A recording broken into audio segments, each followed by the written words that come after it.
The survey that ODE sent out came in the data collector. So the EMIS coordinator is to download the survey and get it to the superintendent and or their designee to complete, and then to submit the survey. Just go to that collection request, click certify and submit, and then there's an option to upload a file. Upload that file, submit. There should not be any problems submitting. You should get an acknowledgement back that the file has gone to ODE. I sent an email to those of you that as of yesterday afternoon had not submitted.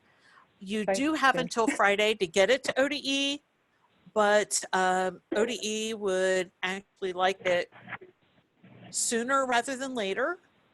So if you have a chance to complete those, please get those in. And any questions about the survey and getting that submitted? I did it.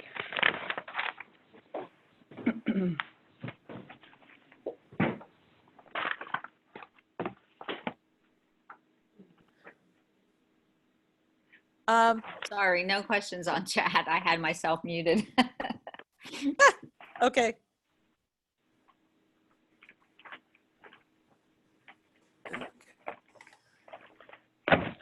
Shayla.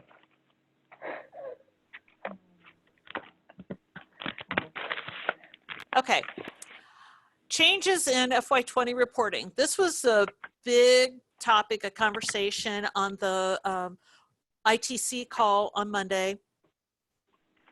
There was a newsflash that came out with, hopefully all of you are going to ODE's webpage and their COVID-19 page updates, because they're putting out tons of information on a regular basis. There is an FAQ that has just about any question that people have asked covered in that document. One of the things that was sent out on Monday was how to report your calendars. So let me go through this, and I'll go through the two scenarios and then, or three scenarios. And then if you have any questions, we'll address the questions at that point. Every day, school buildings were closed due to COVID-19 starting, the state mandate was end of day March 16th, but some districts closed as early as the 13th. Needs an exception for Calamity Day. I have three scenarios that let you determine if the master calendar is modified and what exceptions to report. Per the ODE FAQ guidance, school districts should not consider ending the school year early when their minimum hours are reached. There's a few things with that. One of them is that if you end the school year early, that's actually a modification of your calendar. So you have to have your board actually approve to modify your school calendar. It also affects funding, especially career tech funding, if your district receives any career tech funding, because that is tied to the length of time that the class is in session. Good morning, Susan. There should be a raise your hand thing. Scenario number one, there's no instruction and there was staff PD. This scenario is the district was closed for instruction due to COVID-19, but the staff was working so that they could coordinate how instruction was going to be provided in the coming weeks. The master calendar needs to show non-attending days, because the master calendar is what controls the total attendance and absence for a student on their local student tracking. The exceptions control what's reported to ODE, but you still need, for accurate attendance and absence in student information, you need to show that it was a planned school day, but now it's a non-attending school day on the master calendar. On your calendar exception screen for your state exceptions, it would be calamity day, 0 hours, and then staff professional development for the number of hours that the staff attended. And this could be for 1, 2, 3, 4, however many days that your district gave staff to plan before they decided to start online instruction. I know several of you had spring break already scheduled, and this occurred a week before spring break. So you may not have had any student instruction that week before spring break, so the teachers could plan, and then when you came back from spring break, then that's when instruction started. Scenario 2 is prior planned day off. So for your spring break days, the master calendar should already be updated to show non-attending days, and your state exceptions should already be entered for planned full 0 hours, or if Mary, you had a teacher work, yeah. there's Susan said she can see you, but she can't hear you. Susan, that would be a local issue. Can you unmute or no? Yeah, I'm not sure why. Here we go. I'm good now. I can hear you. I'm good. Saturday Night Live. Okay. Did you see Okay, Saturday Night good. Live a couple weeks ago? They had Zoom.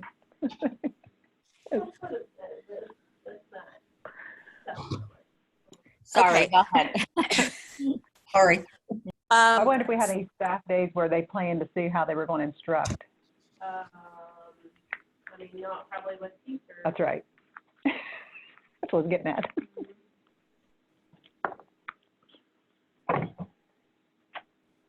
That's what I was getting at.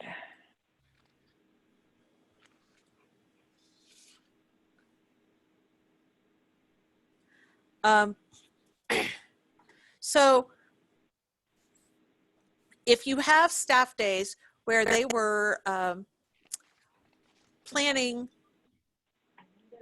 then if you had already had those days off, then you don't do anything to those. The third scenario is instruction provided remotely. So this is from when you came back from spring break through now it looks like the end of the year. District is providing instruction to students during mandatory building closure due to COVID-19. Your master calendar needs to remain that it is an attending day. And then for your state exceptions, you're going to have in calamity day, 0 hours, and blizzard bag for the number of hours of instruction normally given. ODE is not going to make districts figure out how many hours they're actually doing instruction.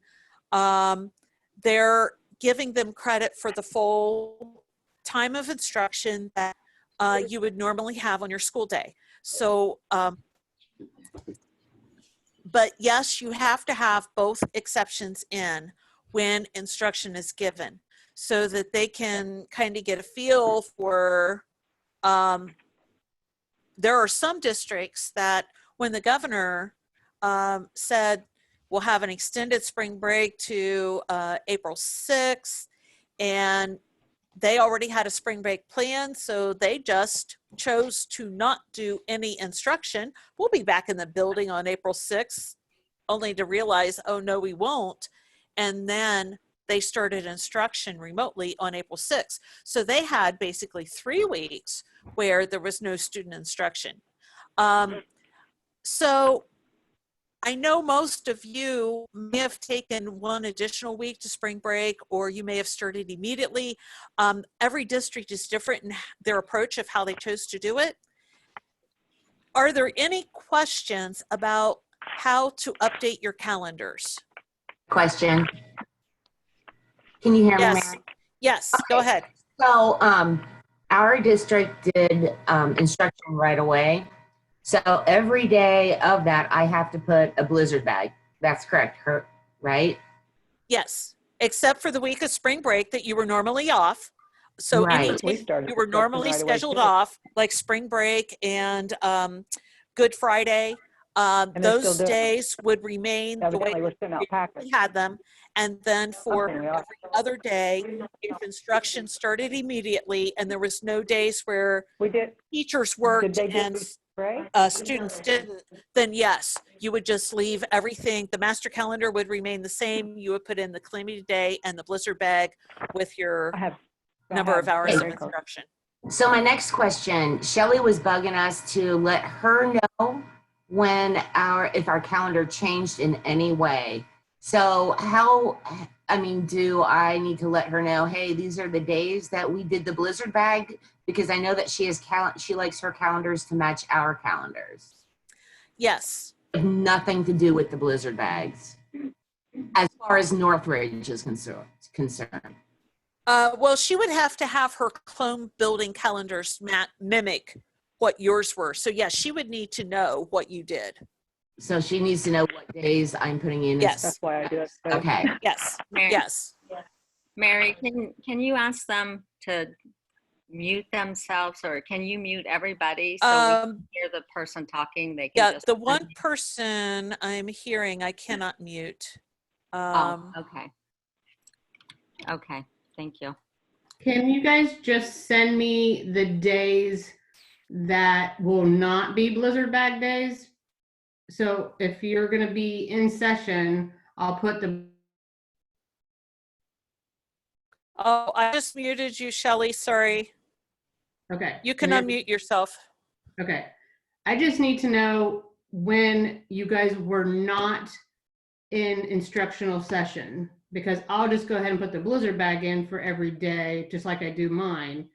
I'll just need to know if you were not doing instruction. Does that make sense? It does.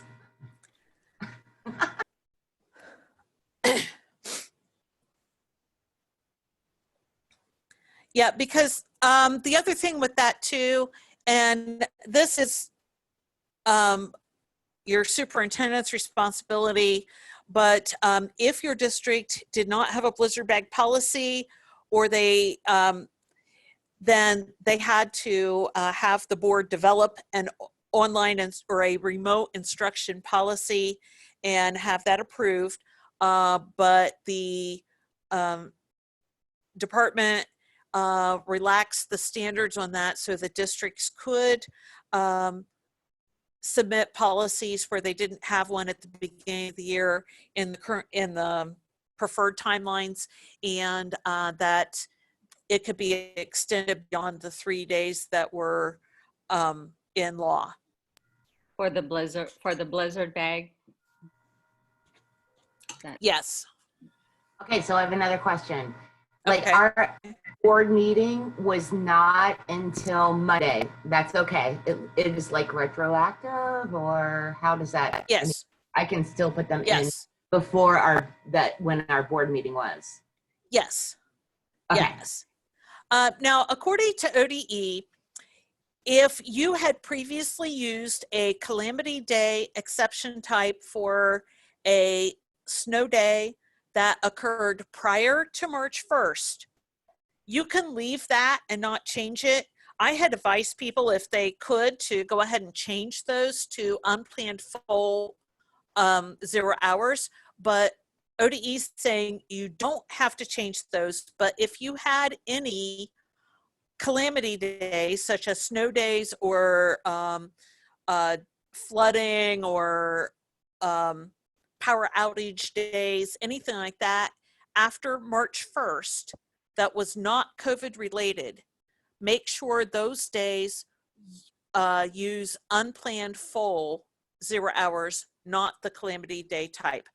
Only those days closed that were related to COVID-19 should be using the calamity day exception.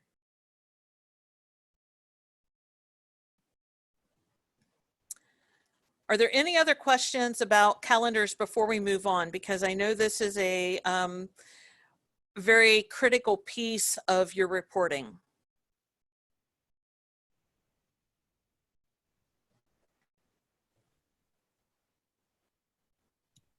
Mary, did you go over the PD days also? I mean, I for the- did. I will go over that again. Yes, Tammy, any day that the remote instruction was given would have both a calamity day and a blizzard bag exception on them. And any day that they were closed so that teachers could organize their game plan on what they were doing should be reported as the master calendar would have to be changed to a non-attending day for the actual day type. The calamity day exception was 0 hours, and then a staff professional development for however many hours the staff worked that day to work on their plan. ODE only allows districts so many staff PD hours, but they want you to put them all in. So if it is a true staff PD so that they could organize their plan and they were working on how they were going to roll out their remote learning plan, or they were doing training to learn how to use new technology such as Zoom, then that does need to be reported as the staff PD exception. Shelley, those are the days you need, right? Yes, I'll need to know your PD days and just the days that there was nothing happening. Yeah, we were closed from the 16th to the 19th and did no instruction, but we did nothing but PD those days. All of our staff were doing Zoom meetings that week. So those are the kind of days you want to get from us, right? Yes. Okay, thanks.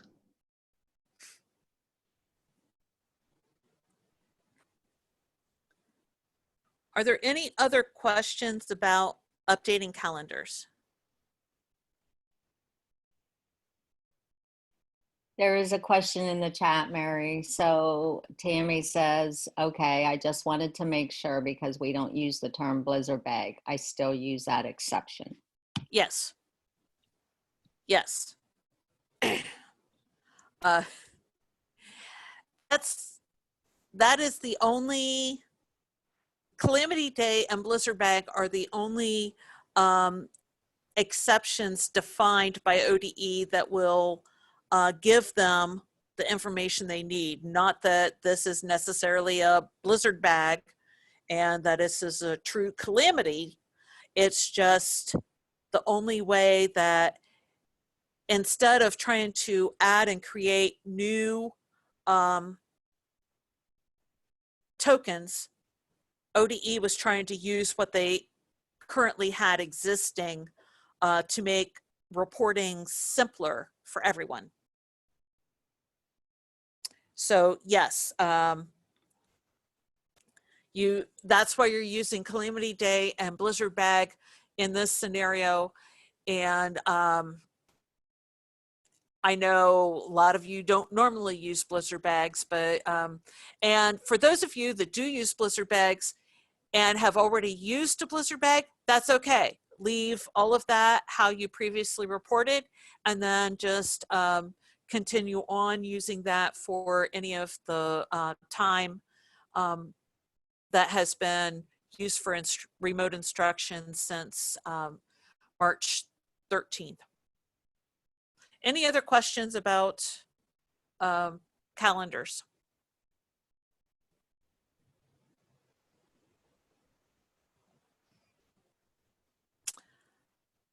Okay, so now we're going to get started on the checklist. And I sent you out all of the checklists that I'll be going over.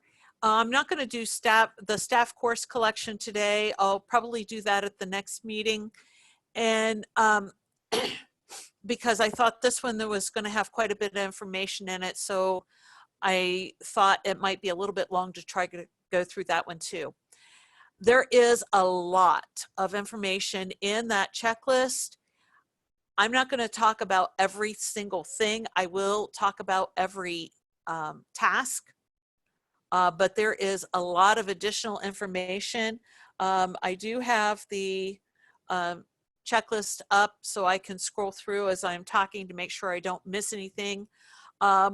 There are a lot of reports in the Analytics Hub ad hoc reports that will help verify and validate all of your information. One of them, the Subcalendar Analysis Report, has, I think that one's the one, there's one of them that will show if you have the correct calendar reported between the General tab and the FD tab. At one point, it was not letting you know if yes, the student is attached to the default calendar, but it's attached to the default calendar of building B, not building A that the student is in. I believe that report has been updated, so it will show those types of issues now. But there are a lot of reports, each step, each task, it will mention which report will help you verify the information for that step. I'm going to start with the Period S checklist. Report all required elements, even if it's not explained in detail. There is so much information in this checklist, and there are so many elements that need to be reported that it's hard to talk about every single one. So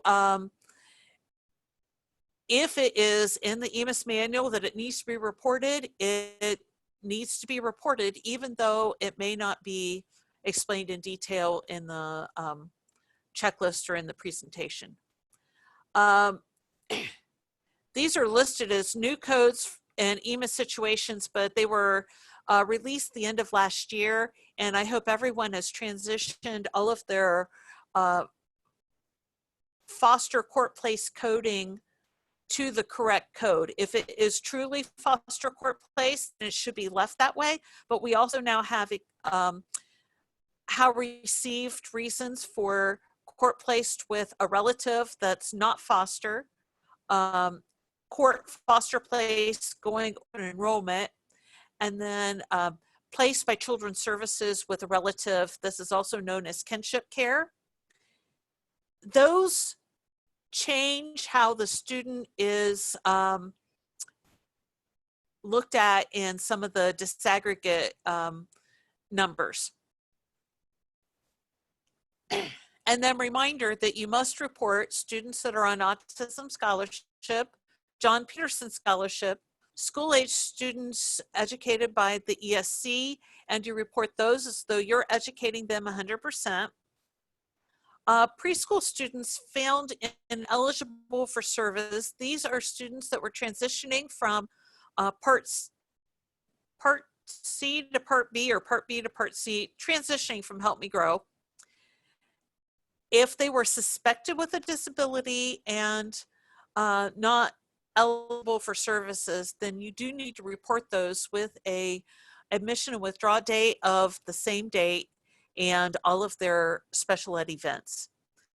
And then districts placed in or students placed in a non-pub by the district, you have to report everything about that student. You have to report that that student with a sent reason of MP with the percent of time of 100%, and then report all of the courses and report the staff as contracted staff. So we're going to start with the student record updates. Task 1 is to verify the student admission and withdrawal.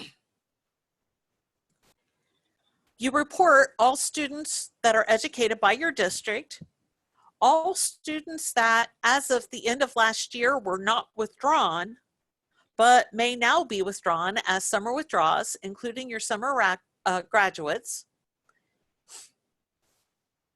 If they were not rolled over to the next year, then you can report the board instead of having to enroll them in the current school year. Report all residents of your district educated by another EMIS reporting entity, including court-placed, open enrollment, and superintendent's agreement. And there is an ad hoc report, EMIS FS standing attendance detail, that will help you verify.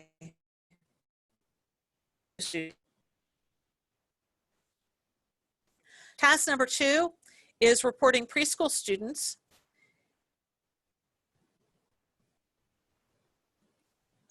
If a student is in an ECE, early childhood education program, their how received would be an E. A student cannot be enrolled in more than one program at a time, but they can also be receiving special education services. If the ESC is reporting the student, if it's not an ECE student, then they must use the how received of H or I if the student is receiving services only. The resident districts must report the student what they are, if they're open enrollment, if they're court placed, if they're a regular resident of the district. And then this year you have to report the correct % of time, not just a flat 50 or 100%. There's an ad hoc report, EMIS preschool student coding, that will help you verify the coding of those students.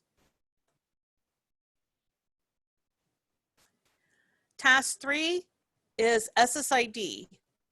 We do not have the automatic loading of SSIDs, but between Andy and I, we have tried to go out at least once a week or whenever someone says, can you sweep for SSIDs?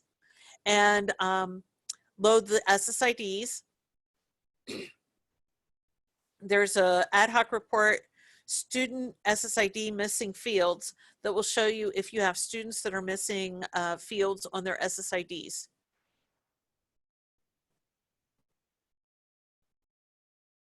A reminder while we're talking about SSIDs, because you are all working remotely and have different flavors of working remotely, if you are having problems connecting to the SSID site, it is probably that you are trying to go through your home internet connection and not VPN'd into your district's local network. The SSID restricts to only access within the IP range of the ITCs. So you have to be VPN'd into your district's network in order to be able to connect to the SSID site. If you are not, then you will not be able to go to the SSID site from your home. And if you need to look up an SSID, feel free to email Annie or myself or give us a call, and we can look it up for you. Task 4 is verify non-reportable students. When you go to EMIS student checklist verification or student collection verification, verify, one of the options is verify non-reportable students.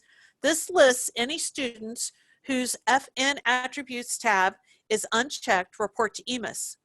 Verify that list, and if someone should be reported to EMIS that is not, then that list is interactive. You can check that there, and that will allow their records to go to ODE.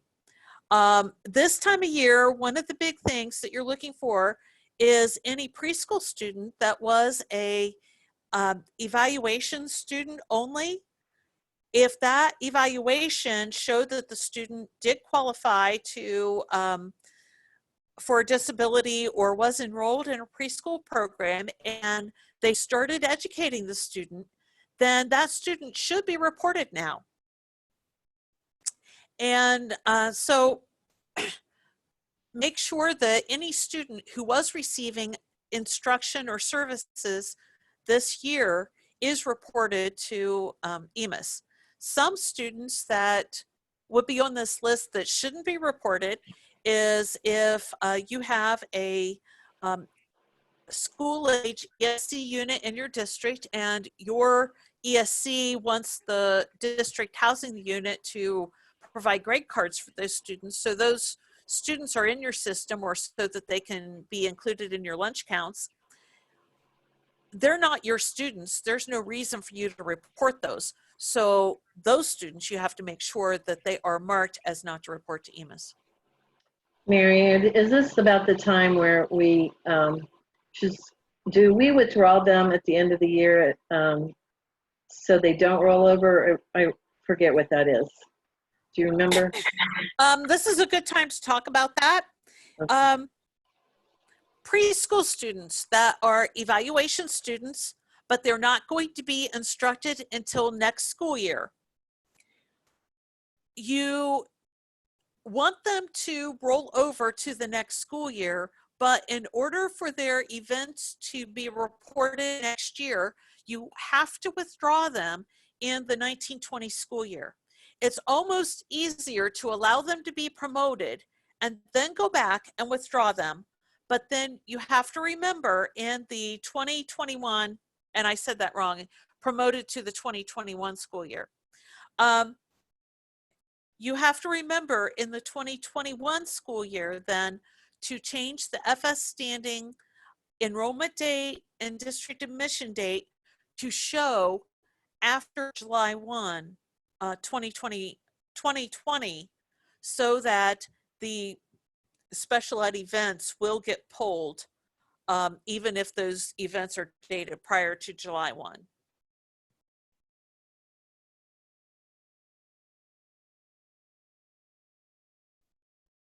Can you repeat that, Mary?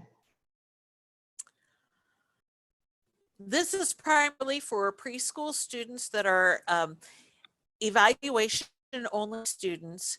If they were not receiving instruction in the 1920 school year, but will be in the 2021 school year, in order for their special ed events to be reported with their record in the 2021 school year, they have to show as withdrawn in the 1920 so that that FS standing knows that it is a new FS standing and to pull and a new district admission and to pull all of the previous special ed events for that student. So once the student is promoted to the 2021 school year, withdraw the student in the 1920 with the same date of submission. Then in the 2021 school year, update the FS standing record to show the enrollment date and district admission date to be after July 1 so that they both show as a new enrollment in the 2021 school year. That way, when the student record is submitted, all special ed events, even if they are dated prior to July 1, will get reported in the 2021 school year with that student's record.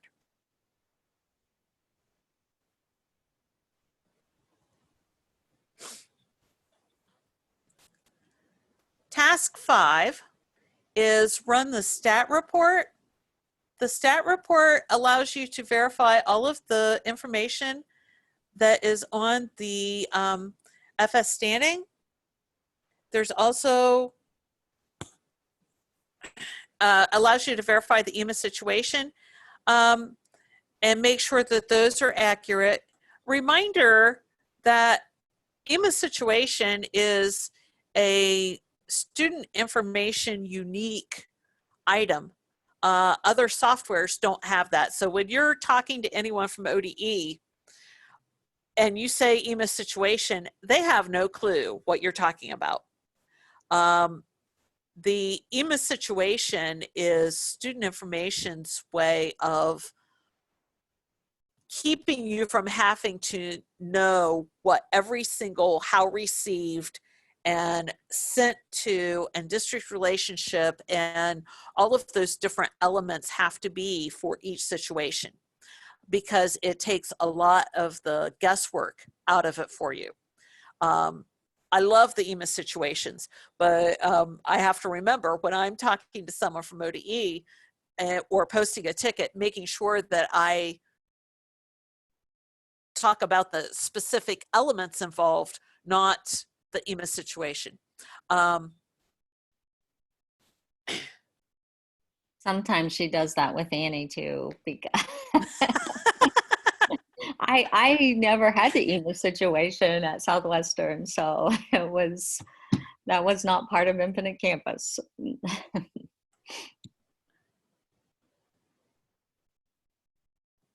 But you're learning. That's right.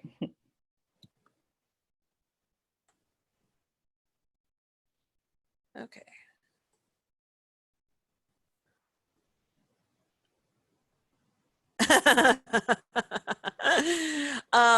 Yes, Mike, that would be nice. Mike's wanting to know if anyone else wishes the EMIS situations were sorted alphabetically.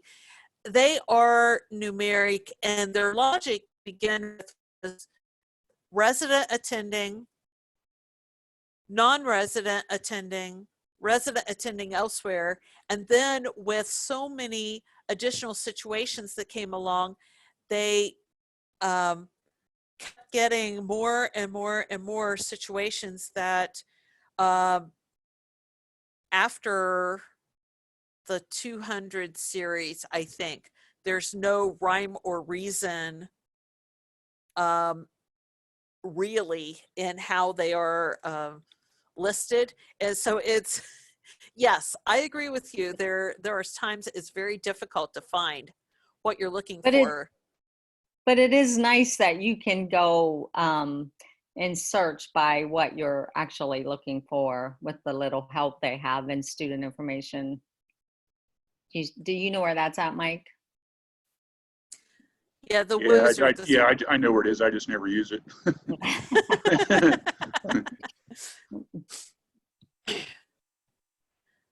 Okay, verify the percent of time. Verify the percent of time your district educates the students.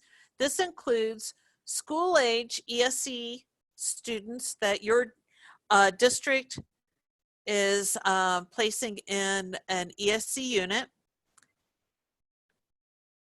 Use higher percentage based on periods or attempted credits and the total split between College Credit Plus and or Career Techs. I'm not going to spend a lot of time on percent of time because all of this should have been done in the fall, and the only ones you would have to worry about now are new students that came in. The one thing I will remind people and think about is we're going into the next school year too. If you have students that are attending multiple buildings in the district, the percent of time should reflect the total time spent receiving instruction by the district. And then there is a, in the admission history, there's a screen called Edit Calendar Percentages. And that is where you indicate that the student is 80% in building A and 20% in building B, so that the attendance and absences are calculated correctly for each building, but the combined is what will be reported to EMIS. When you look at the student's profile, even though they show up twice in your list, once for each building, their FS, FD, and FN tabs are the exact same because there is only one set of EMIS reportable records for that student. That should indicate the combined percent of time. That should indicate the building that the student should be primarily reported from. Are there any other questions about percent of time?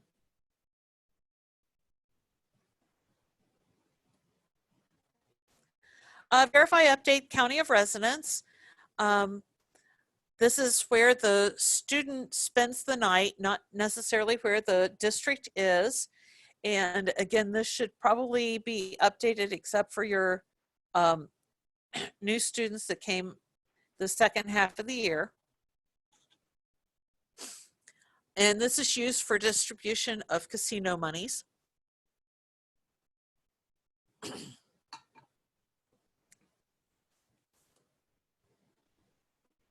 Fiscal year began 9th grade.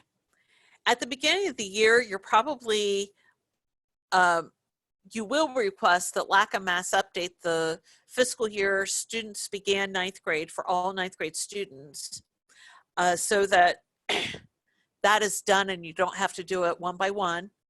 And then you would just need to fix exceptions. If there's any students who are grade 9 that this was their second year at grade 9, then you would need to fix those exceptions. Reminder, when you have students enroll during the year, that you are accurately entering that fiscal year students begin 9th grade. This helps contribute to what graduation cohort the student is assigned to, especially if the student is coming to your district from out of state, homeschooling, or non-public school, and this is the first time in grades 9 to 12 that they were reported to ODE. Mary, I'm curious, I have a question. Yeah. When we transfer, like if I were to get a kiddo from Heights and Sue transfers that kid to me, does that, and she has that freshman, the 9th grade year field filled in, does that transfer over? I am not sure what all profile items transfer when you do a district to district transfer. Okay. So I don't know if that field transfers over or not. I've never checked to see. But I do know that because that student was reported by another public district, if they're in grades 9 to 12, then their graduation cohort would have already been determined. And even if you would inadvertently enter the wrong year in that fiscal year began 9th grade, it would not change what graduation cohort that they were assigned to, because that would have already been determined. And you can find that when you go to the ODEX records, single student, and then find that student and look at their grad cohort information.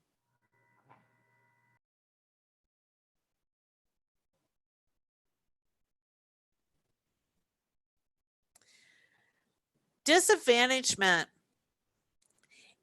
Any student that is receiving public funds or any student that is in a household that receives public funds is eligible for free or reduced lunch and is considered economically disadvantaged. Also, if you use the community eligibility option, that will also have every student in your district coded as economic disadvantage. So the new codes 4, 5, 6, and 7 have been added to indicate if the student was economic disadvantaged and wouldn't have been without the CEP, or is economic disadvantaged and would have been anyway if the district wasn't in the CEP program. Reminder on updating the FS and the FD records. If you are changing information, you add a new record with a new effective date. If you are correcting errors, then you can modify the record. Task 10, verify the race ethnicity for newly enrolled students. When you enter them, any student that you are adding, then you have to answer is the student Hispanic or Latino? Yes, no, and then indicate all races that apply. Verify the home language. This is the language spoken at home, and this is required for LEP and immigrant students. The native language is the language spoken at the onset of speech. Update the CTE program of concentration. This has changed. This task has been updated, and please refer to the manual on this. The Perkins 5 information has been approved and updated.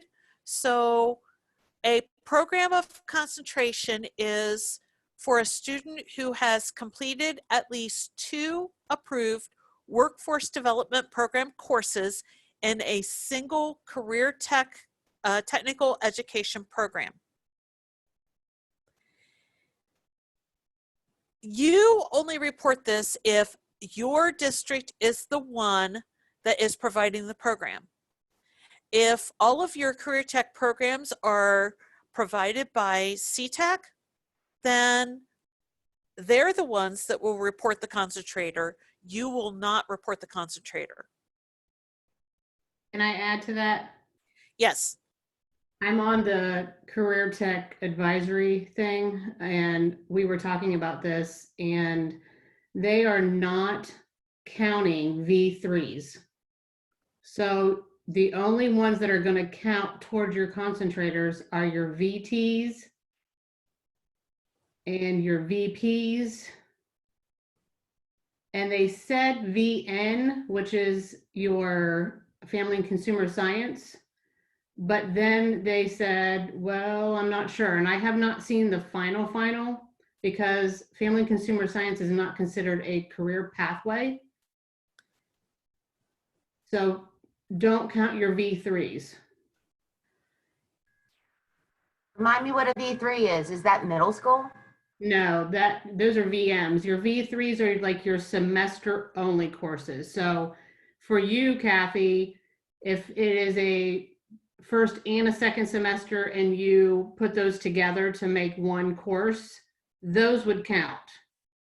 It's those truly V3 semester only courses. So if you have, say, programming in semester 1, but you have mobile and web design or something in the second semester, and there's not 2 that come together, those don't get counted. And the V3s have to be correlated to a VT, or is it VP? Yeah, but those that are, most of them, like for Kathy, I keep picking on Kathy because I know that she has semester. If you're going to say it's a VT and it's only 60 hours, and then your second semester you have a VT because you're going to combine them together to make one course. So those you would count. It's those truly that are just your V3s. So those would be like your related courses too. I don't know if any of you have related, but some of you do have V3 courses. And I can tell you which ones you have if you don't know. Any questions about when you determine who should be a concentrator or how to determine what courses students have completed, because Shelley is kind of the point person districts are to go to with assistance on their CTE 26s and working with that for Licking County schools. Feel free to reach out to Shelley and ask her if you have specific questions. I will also tell you that this year you may have double the concentrators because your students that took 2 courses last year and started a course this year, say in ag, they're going to be a concentrator. Then if you have a student that started ag this year and took 2 VTs at the end of the school year, they are now a concentrator because it's not 2 and then start a third, it's completed 2. So if you have a student that takes 2 career tech courses this year and complete them at the end of the school year, they are a concentrator now. So you might have double this year. Shelley, Jenny said she is going to be emailing you on this if you did not see the chat. All right, that's fine. To update this, you can go to the FN tab and manually update this on every student, or there is a CTE management page. Just type in CTE in the go-to box and it will pull up this page, and you can pull up the class and you can update all of the students by class if there's a specific class that would qualify as concentrators. Make sure that the concentrator, the code that you are using corresponds to the program that your district is offering per the CTE 26. When you look at the career tech matrix, take ag for example, one subject code may qualify for 4 different program pathways, but you need to make sure that all of the subject codes that you're reporting all are in the same pathway, and that that pathway corresponds with what is on your CTE 26.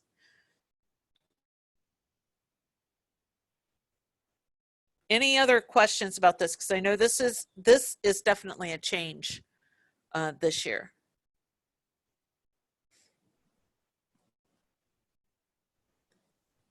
Update your October IEP outcome. I'm going to pass by this one because this field is not looked at year-end reporting. Update the LEP option for your students. Make sure that your LEP option is accurate. If a student enrolled in the middle of the year and some of these codes, the L is less than 180 day, the S is enrolled in US schools for the 2nd year. So when the student meets that 180, then you would have to add a new FD record to change the LEP code from an L to an S. The reclassification date is no longer required or reported to ODE. And I'll mention this when I get to the membership codes, but there are new program codes for LEP, and any student who is in LEP is supposed to have one of those codes on them. Those codes are now available for you to start updating your students. Mary, I have a question about LEP. Yeah. It's not one that gets transferred over for us from the school district. So if I have a student that is an LEP student at the home school and then comes to career tech their junior year, are we responsible for doing the LEP stuff, or is the school district still responsible? And should I be reporting those LEP codes? You should be reporting them if they are still LEP, because they have to take the OLPA, even if they're the Career Center rather than the home district. The home district is the one that reports all of the assessments. they are still considered LEP unless they have exited LEP. As far as who is providing the LEP services, I think that would have to be a discussion or agreement between the resident district and the Career Center. I do not know the answer or the practice or precedent on that one. So I need to report LAP status. I would say that you should, yes, because the student's not going to be considered LEP at Heights and not LEP at the Career Center. If the student is LEP, the student is LEP. Can that be something that transfers from one district to the other? Because that is not something that, when we do a transfer, we get that information. I have to actually go in and try to find all those. Annie, can you write that down? I got it.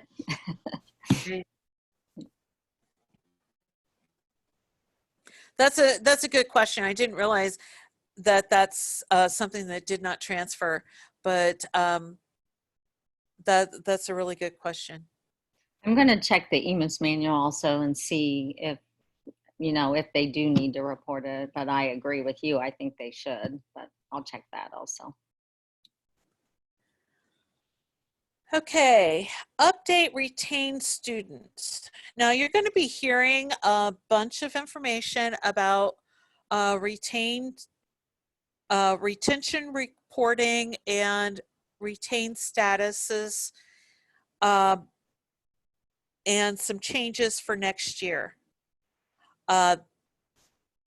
What you report at year end, you are still reporting at year end.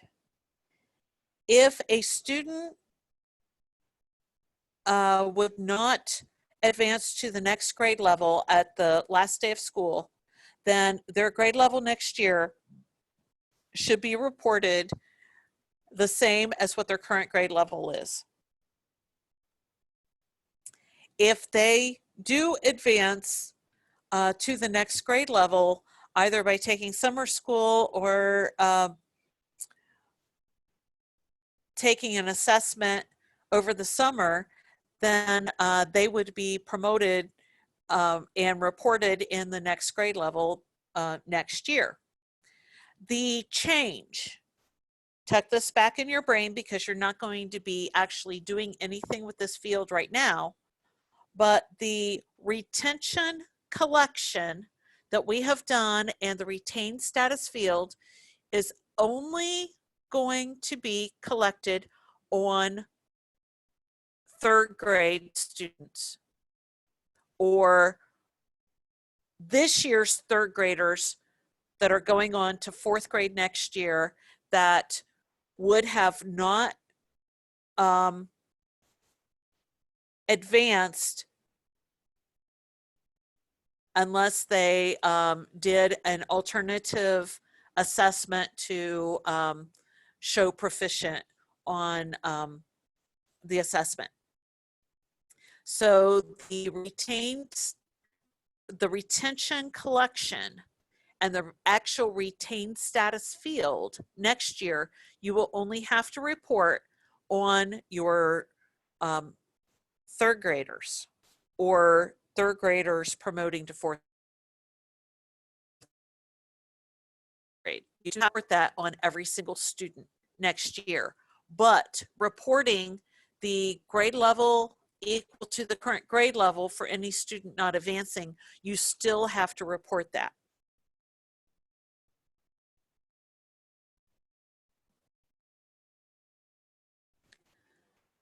Update the military Hey, I have a question. Yes. Okay, so if I had a first grader who's supposed to go to second, is not going to second, then when retention collection comes up, I'm not going to fill that field in. Correct. All you're going to do is show his grade level as grade 1. It will show that last year it was grade 1, or this current year it's grade 1. Next year it's still grade 1. Okay. And you're gonna remind us this next fall, right? Oh, no, I'm expecting you to remember everything now. Of course, yes, I will remind you as ODE has more information. We just learned of this at one of the recent change calls. And there was a lot of questions and discussion about it. As ODE sends out more information, I'll be sure and remind you and update you with the latest information on this. Update the military identifier. If a parent, spouse, or guardian is in the military, then you need to indicate that. This year, they said it is also for JVSDs to report. So make sure that you have updated that on any student that enrolled this year. And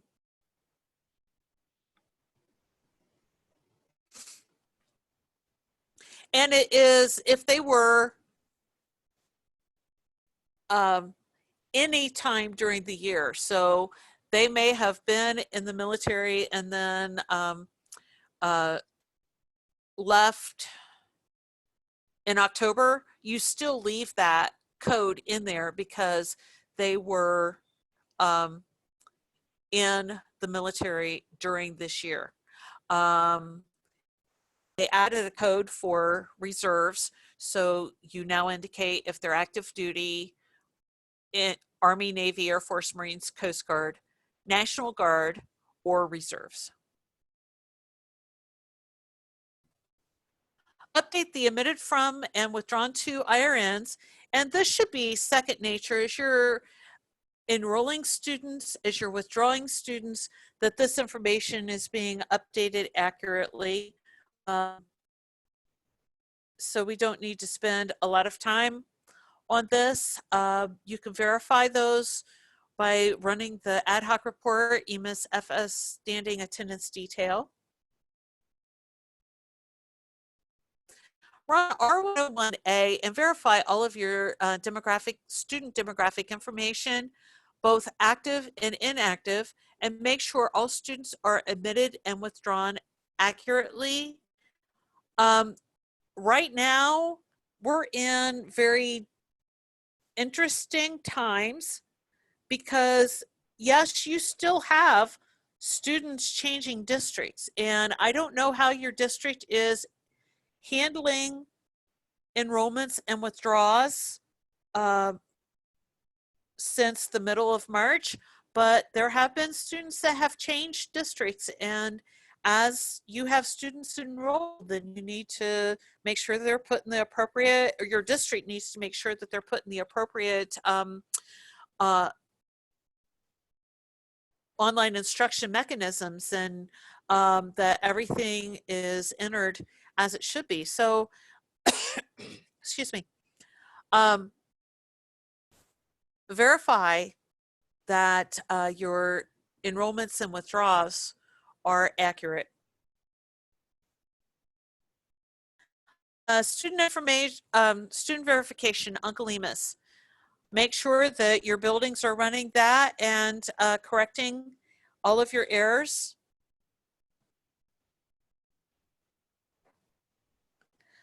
The next 3 tasks are for community schools only. And update the Flix IRN. This is to indicate the attending district of the previous October.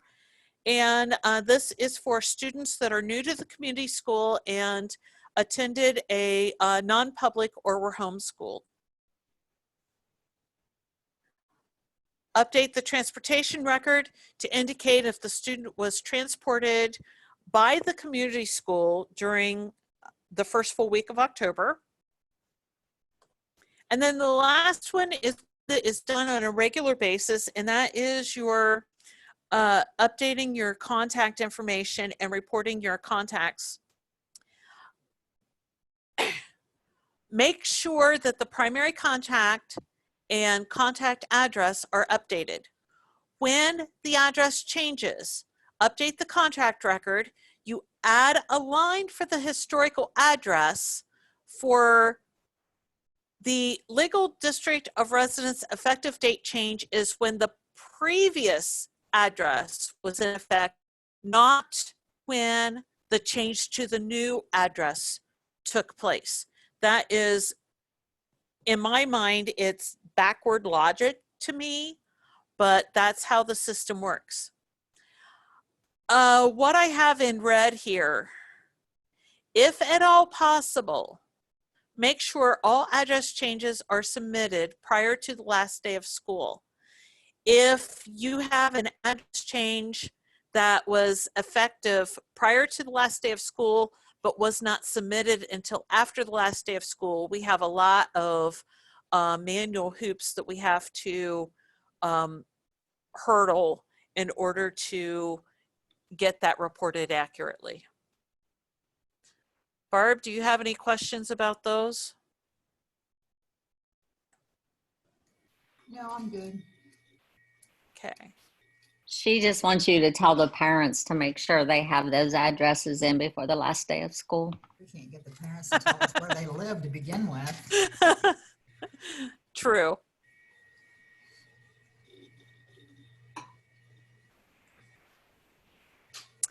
Okay, calendars, exception days, and attendance patterns.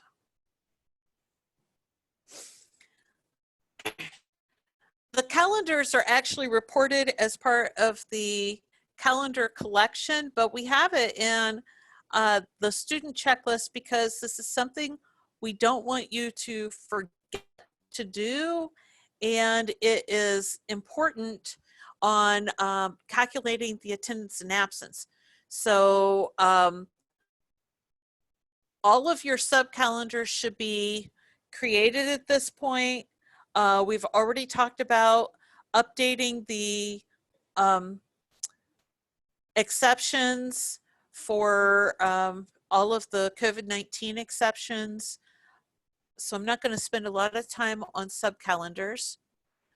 There is a student calendar assignment and attendance pattern. This is on the FD tab of the student profile, and this is to indicate what calendar that student is attached to. When this becomes critical is, let's say you have a senior and your senior calendar ends 3 days before the other calendar, and your senior is attached to the default calendar. If you put in the power withdrawal of the last required day of attendance for seniors, that's going to stop prior to the last day on the calendar, the default calendar. And so then their FTE is not going to be calculated as a full FTE.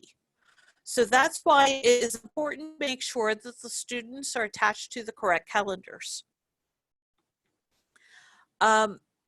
When you update the calendar, the general tab of the student profile, you also have to go into the FD tab and make sure that the correct attendance pattern is selected for the calendar that they should be reported with. There is a new flag on the FS standing for the home district of a student. When checked, students attending satellite courses in their home district will have attendance calculated for HB 410 attendance as if they attended under 100% of time at the district. EMIS will calculate their attendance according to the percent of time on the FS standing. Question. Yep. Okay, so when you do your thing at the end of the year, like all the records go up to the next year, that satellite check mark roll up as well? I do not believe so. Okay. But I don't know that for sure. I would say it doesn't. but I don't know that for sure. Okay, I guess I could check because we have some of our kids already rolled up to the high school. I was just curious as to whether I had to go uncheck all of those. And if I did that now, when you do your thing, is it just gonna put them all back? If Do you want me to- you, Do you want me to check on that? You want me to write that I- down? you can write that down and check on it. If you make any changes in the 2021 school year to the FS standing or the FD tabs or the FN tab, then you need to mark those records that you modified to exclude from fall initialization. Otherwise, when I do the fall initialization, it will overwrite and undo what you changed. That's why we advise don't update the student profile in the next year. Also, when students are promoted, not everything that is currently on the FS or the FD tabs are pulled up. That doesn't get rolled up until I do the fall initialization. So I'm not sure if we can verify that field right now, if it gets rolled up or not. Can I ask if they don't have that marked, does that do something to my attendance?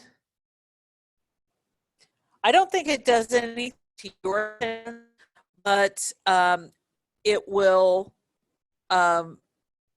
not show them as a full day attendance on the HB 410 calculations. Okay.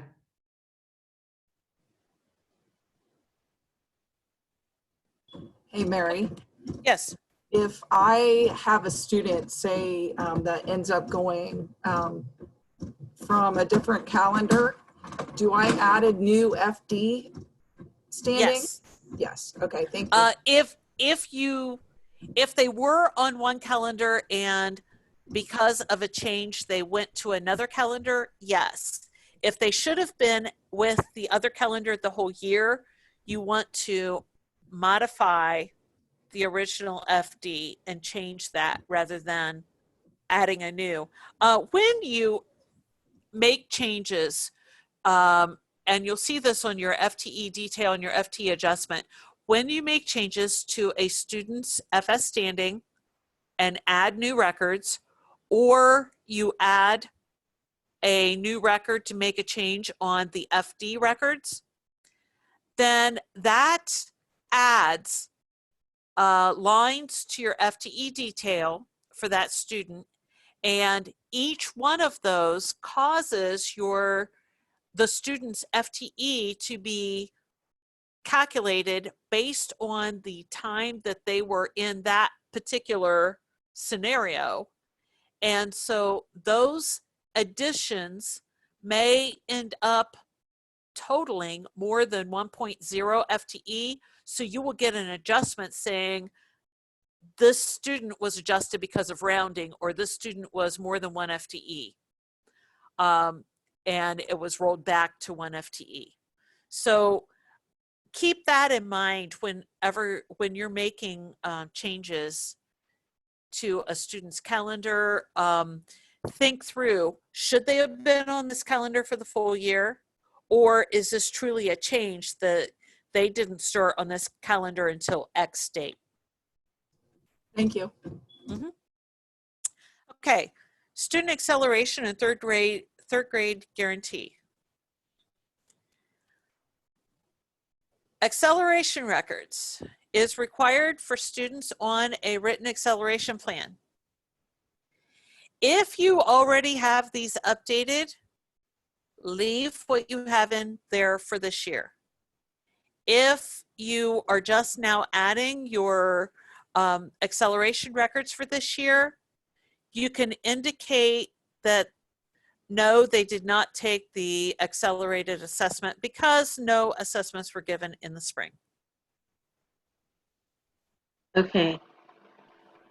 So I just got my list yesterday because she read them off to me as I entered them. So basically, I don't have to go in and put no.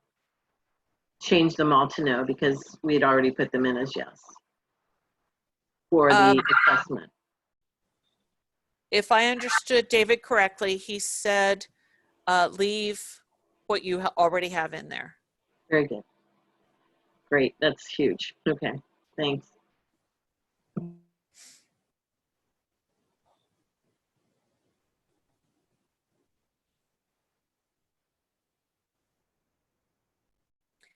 Wait, Update this.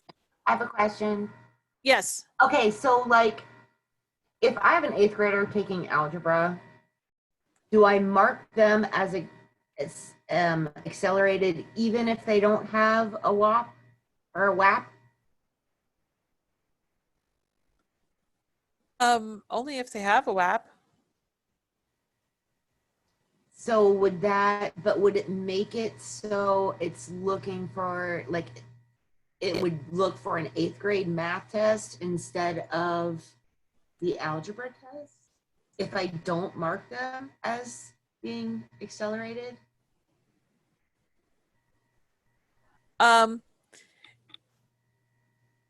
It would, but this year there was no spring state assessments. Yeah, but if it wasn't this year, because I think I've always done this. If it wasn't this year, if they are accelerated and they are in 8th grade that took 9th grade algebra, then you would report the acceleration record and say that they took the accelerated assessment. Even if they didn't have a written acceleration plan?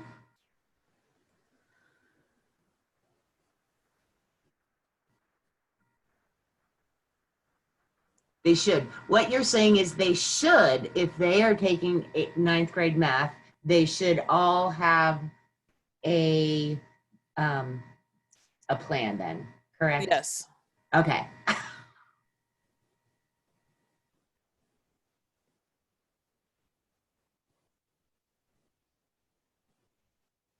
Yes. 3rd grade reading guarantee values, you still have to report on the FN tab for all students in grades K to 3 to indicate whether they were on track, not on track, should have had the assessment and they weren't assessed, or they were exempted from the diagnostic testing. Many of your buildings had created lists previously, and it had us mass update those fields for you. If you need us to do a mass update for those, just let us know what the ad hoc reported or group is, and make sure that it's not checked private, and then we can update that for you.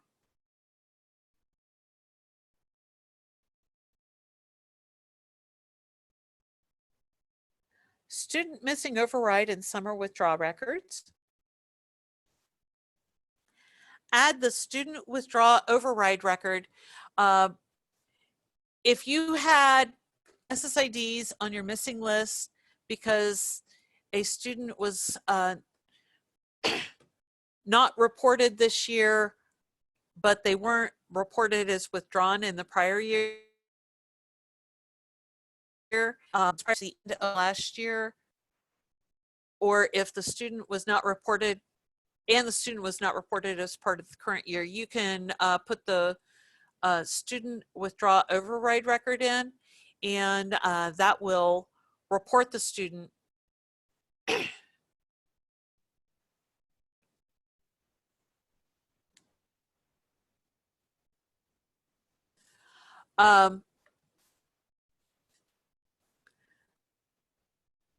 so you're adding the reporting, the SSID, the withdraw date, and the withdraw reason. You can use this also to correct a graduation cohort if you had reported a student as, say, withdrawn to another public district, and then you have documentation to show that the student had moved out of state or went to homeschooling or non-public. then you can change that withdraw reason there. Summer withdrawal record. This is for a student that should be in the current year, didn't get promoted up or didn't get rolled over, but withdrew prior to this school year starting. Then instead of having to add that student back in so that you can do them as a summer withdrawal, then you can just report the summer withdrawal record on that student. Gifted reporting.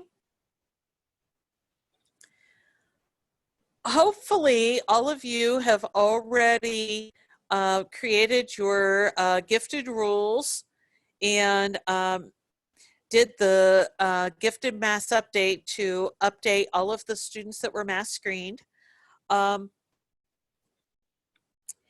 If not, you do need to do that. And then when you run the gifted mass update, run the grade level specific rules first and check override existing. Then when you run the default rule, you do not check overwrite existing and run the default rule by itself, and that will create a default record for every student that doesn't previously have a gifted record. Identified values carry over from year to year. So once identified, always identified.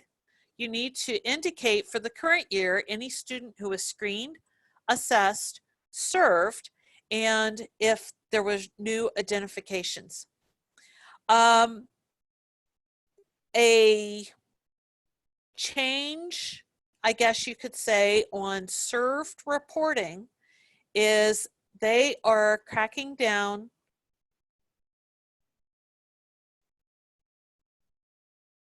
to make sure that you are only indicating the student is served in a subject that they identified.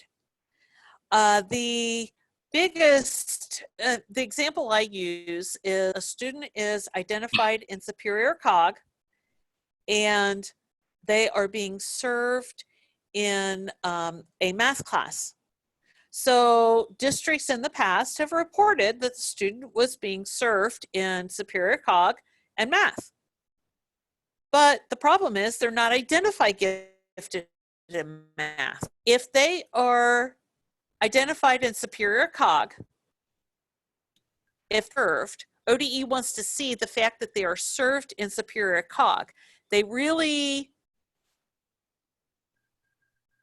don't need to know what subject area is providing that Superior Cog service.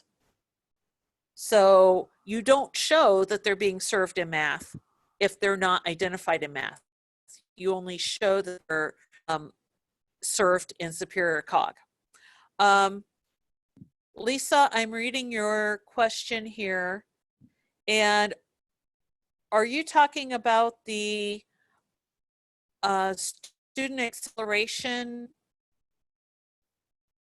record or the accelerated student record, not the student acceleration FB?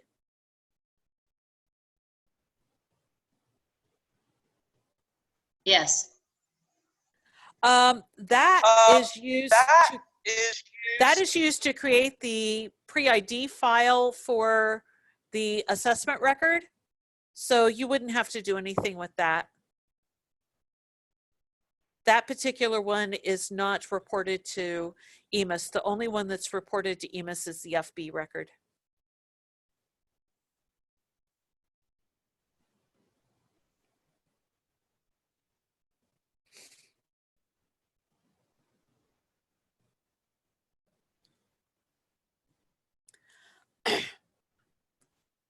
Task 30 is run gifted students missing records report.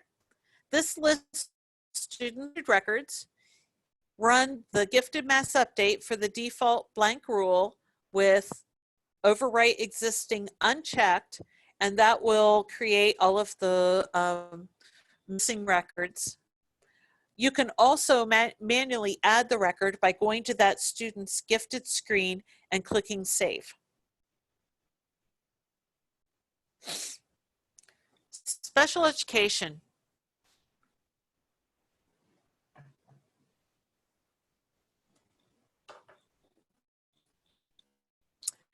Create student special education records. All events that are dated between 7/1/2019 and 6/30/2020 need to be reported. Newly enrolled students, which includes of disability, all events will be reported even if they are dated prior to 7/1/2019. The NIEP can be used to generate funding for a student if they previously had an IEP and either last year's IEP wasn't reported, and so you're reporting the NIEP so that you can get the funding for this year, or the district has not adopted the transfer IEP, but they're serving the student, or if the IEP expired, but the conference has not been held yet. To use a CIEP, there must be an active IEP and then the parent withdraws consent. And then if you change any of the information on the IEP, then you can report an AIEP for the amended IEP. The secondary planning element needs to be reported when on the IEP starting when the student turns 14 and all IEPs after that time. One statement Yeah, go ahead. On that AIEP, Mary, it's only if any of the EMIS reportable fields are changed do you do an AIEP. Okay. But the special folks would know, you know, if they do an AIEP and give you the data collection form, then you would be reporting it.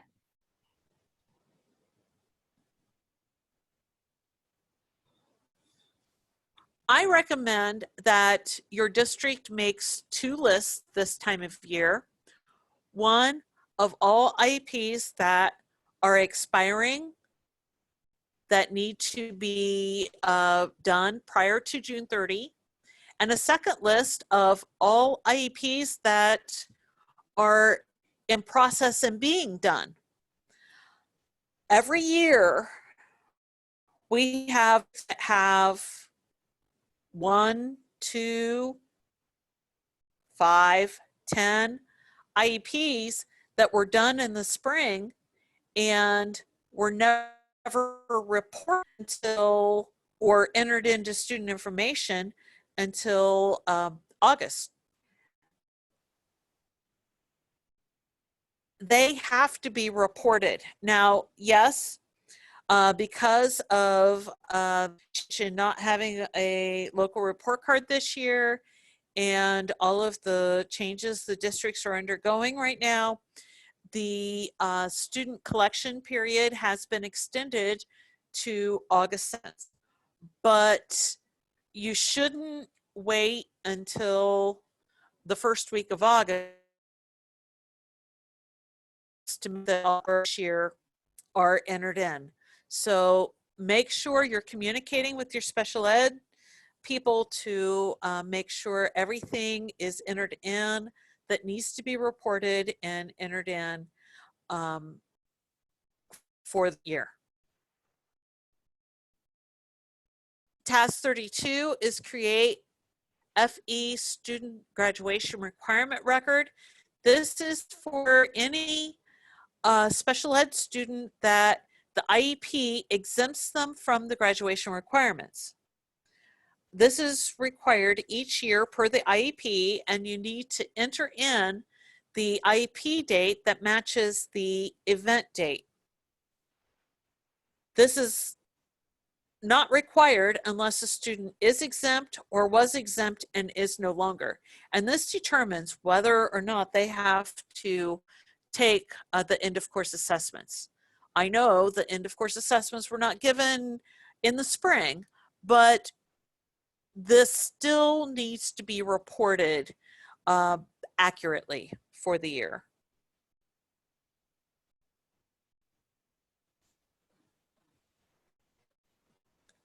The EMIS coordinator can run the verify special education records and check for errors only. I will caution you that the errors only is looking to see if there is an event reported for the student.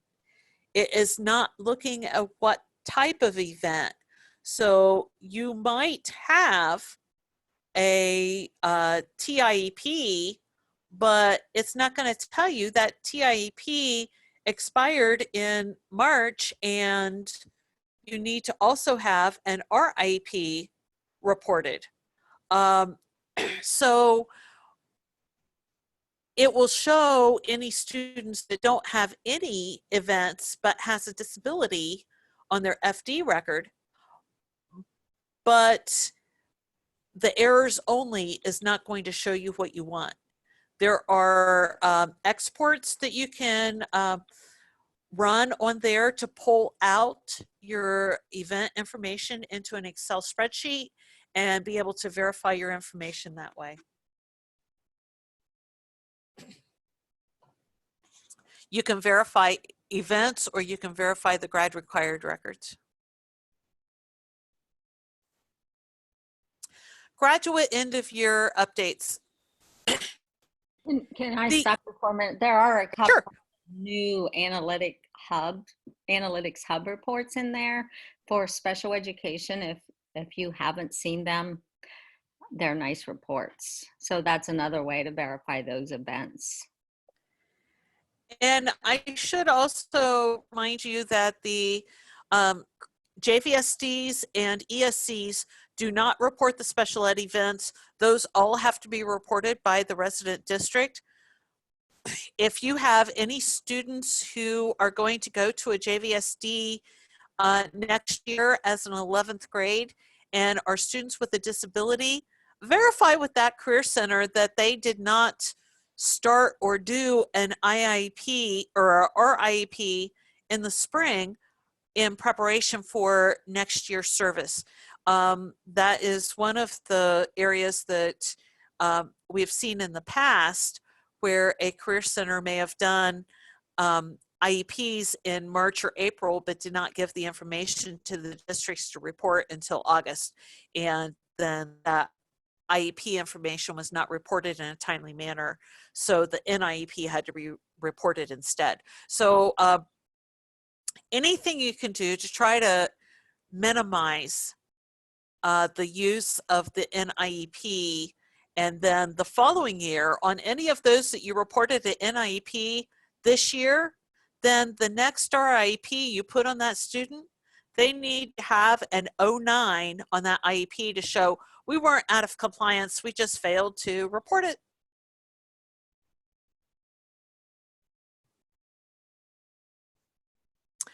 Okay, graduate end of year information. All of this information in the next couple of tasks are reported as part of the graduate collection, not as part of the student collection, but we talk about it now so that you don't forget.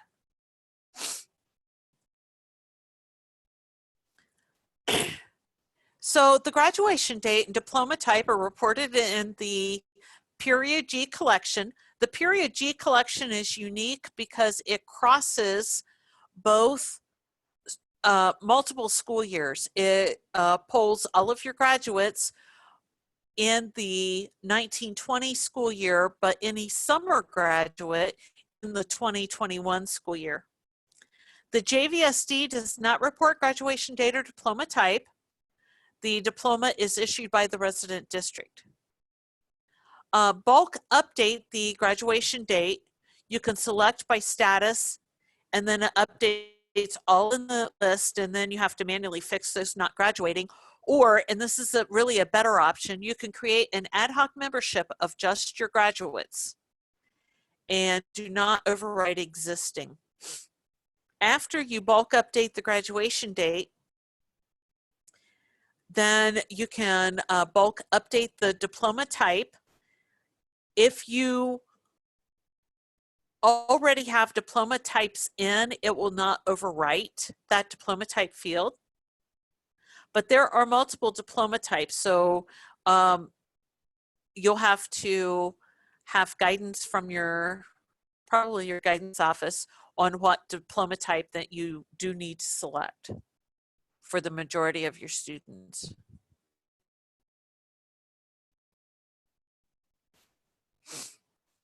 Grad-only students are if a student should have graduated in 1819 or before, but didn't pass all assessments. If they didn't take and pass the assessment over the summer to be a summer grad and didn't enroll to take classes, then you should withdraw them with a code 75. If they came back and took the missing assessment in the fall this year, then just update the FN graduate tab with the graduation date, date they passed the assessment to get the diploma, and the diploma type. You leave the code 75 there on the withdraw code. The student will be reported in the S collection with the summer withdrawal code, but then in the G collection, they'll be reported with their graduation date and diploma type.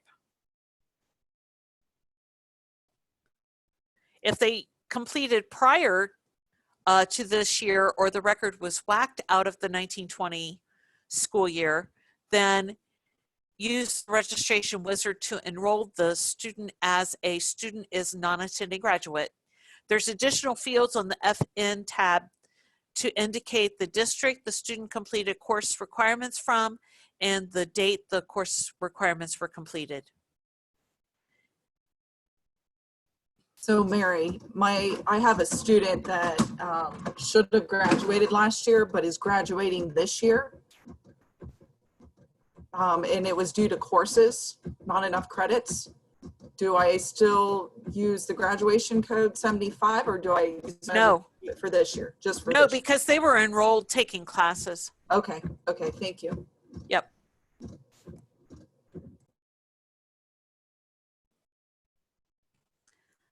Task 35 is power withdraw. It doesn't do a complete withdraw, but it withdraws the information that needs to have closure on it. It enters the withdrawal date and code on the FS standing. Verify only graduates are listed before submitting. I do like the power withdraw tab because it allows you to do your query and then select all and then uncheck the ones that you don't want updated before you hit submit. Now, be very careful because we've had districts in the past withdraw every student in their high school, withdraw every student in a grade they didn't mean to withdraw students in. So make sure that you are only doing your graduates, and don't do this until the complete list of graduates is finalized. Do I want to do this with my satellite students?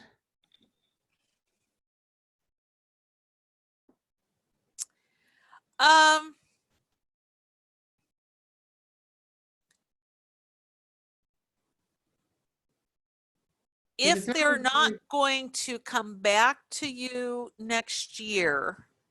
But I never know that. You either withdraw them now back to the homeschool, or you would have to report them next year and withdraw them all then. So you actually could do this for your satellite students. Okay. You would have to do it by grade level, and you'd have to be very careful of what you've selected. Well, I have my clone building, so it would be everyone in my clone building.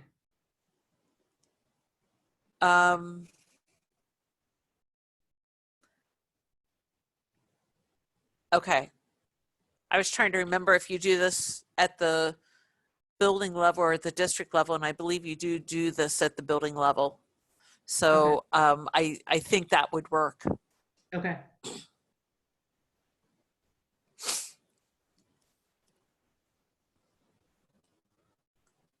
Update seniors not graduating from your district. If you have residents that are attending elsewhere and they are going to graduate from where they're attending, withdraw them with a code 41.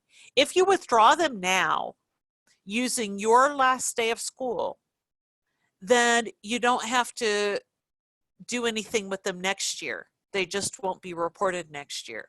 But if you don't withdraw them now, then you have to withdraw them next year and report them next year as a summer withdrawal, where they really should have been taken care of now. Assessment only non-grad, and this part I believe will change only for this year. I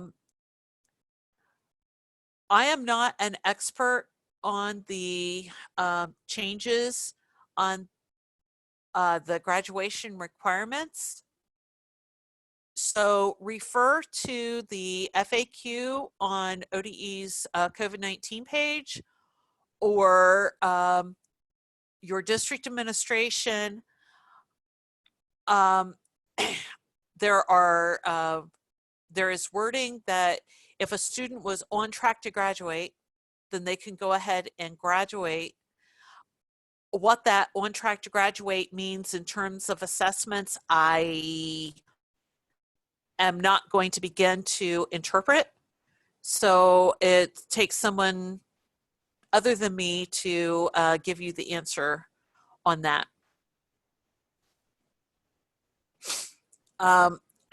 And I forgot to update the year on that second one. It would be if they did pass and graduate over the summer and receive their diploma, then it should be in the 2021 school year that they would be updating. Credit non-grad, then you would show their grade level next year as a 12. And the FN tab, EMIS grade level next year would be a 12. And then make sure that that student gets promoted to the 2021 school year. Special education students deferring their diploma. If they're in special ed and they're going to defer and continue on education, then make their grade level next year on the general tab and the FN tab as 23, and make sure that they're promoted to the 2021 school year.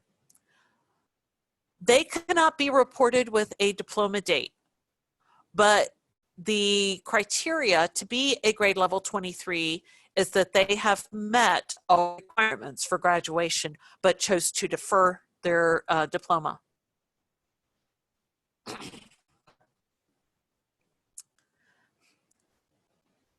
This is causing everyone to be in closer communication. When districts were in session, it was easy to talk to people. Well, now you have to make an effort to communicate with others, because this is information that needs to be reported that you may not know, and unless you're talking closely with your special ed person, you may not know who is going to be grade 23 and those that need the changes done. Hey, Mary. Yeah. If we've never done it before, but there's a possibility that we'll have a student this year who will be a 23 next year.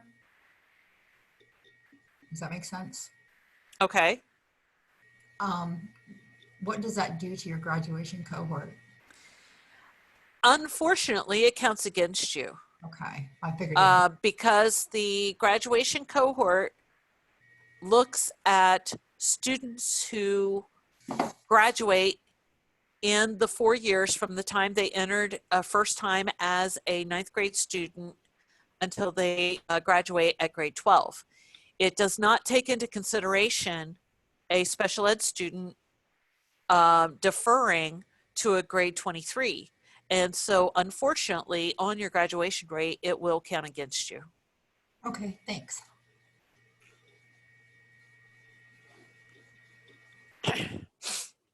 District and building records. This is a test that you as EMIS coordinator will have to do. And this is in the EMIS maintenance district and building organization info. The district organization record has the ITC IRN. The date student is required to be 5 for kindergarten.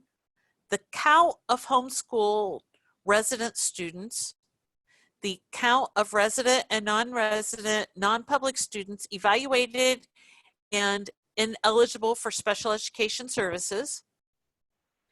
And then if your preschool is provided by an ESC, then you need to complete the field to indicate whether the ESC is going to be directly paid or if you require the ESC to bill you.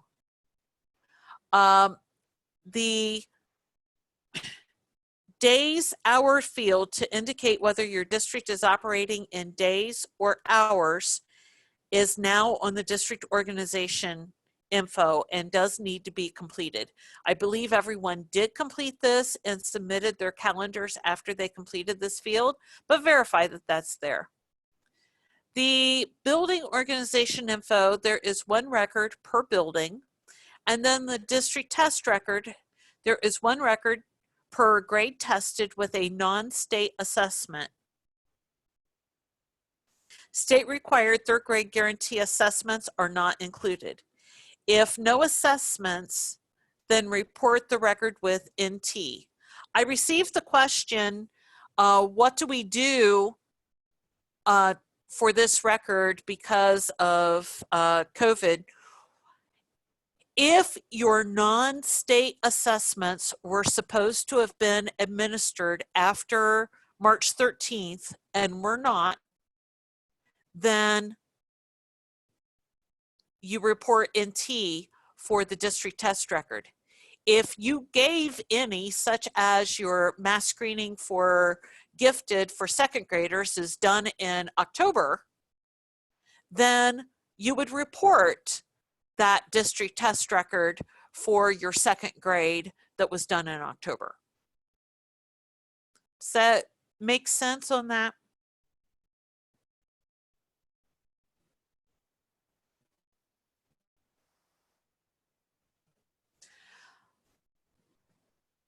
I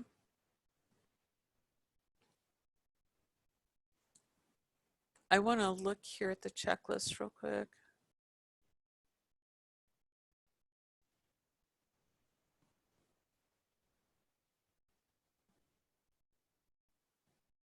There is a lot of information on the building record, and I thought I had more information in my PowerPoint, and evidently I don't. PE performance measures is to be reported at year end. ODE has not given guidance on what to do on the PE performance measures yet. So keep watching the FAQ page for updated guidance on what to do for that. You also have the PBIS. This is a cumulative field on months. So you need to update the records for each building as to what the current status is for that building and what the cumulative number of months the building has been in that particular status. And then the comprehensive eye exam is for your IEPs.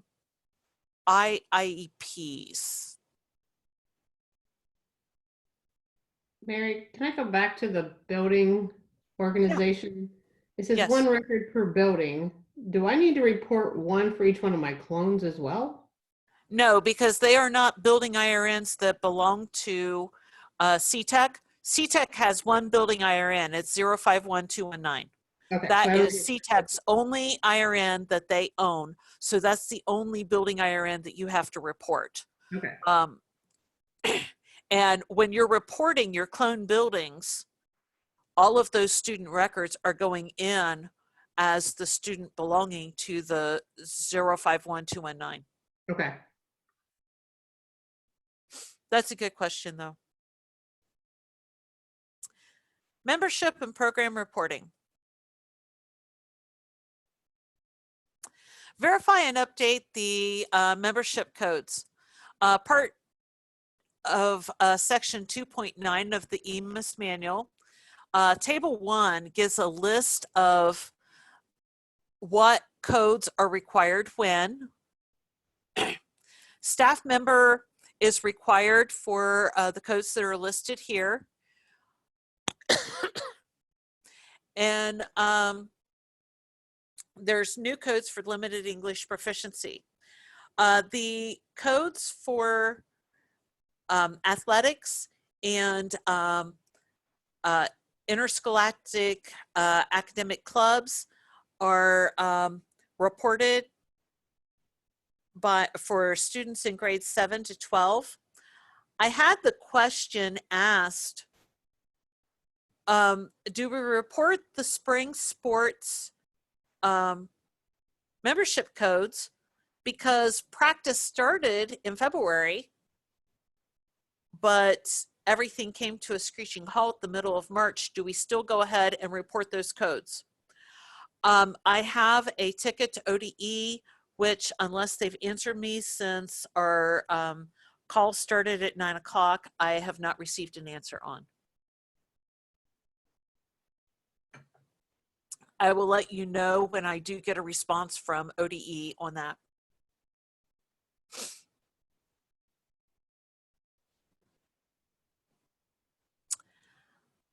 Enter all codes by student or by code. EMIS will determine if the code reportable if the code is reportable for that EMIS reporting window. So if you put in all of your sports for your fall and winter sports back in October, November, that's wonderful. They won't get pulled until the final student collection, which will be open here in a couple of weeks. But they're there, and then the transfers and the verification programs will know when to include those codes. You can copy membership codes from the previous year, and you can run a R102 to verify your codes.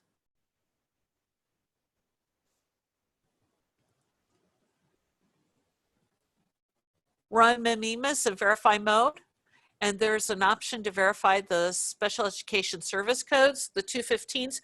Those are no longer reported to EMIS, but there are some districts that like to maintain those in student information and keep those in there. And so you can get a report of those codes. I have a question, Mary. Yes. Okay, so gifted is also reported in mid-year. My concern is that all my memberships for gifted are not going to be in by April 30th. Is that going to be a problem? No. Okay, good. That's what I want to hear. No, as long as you have them, because they're also reported in the end of year collection. So as long as you have them in before the close of the end of year student collection, then you're good to go.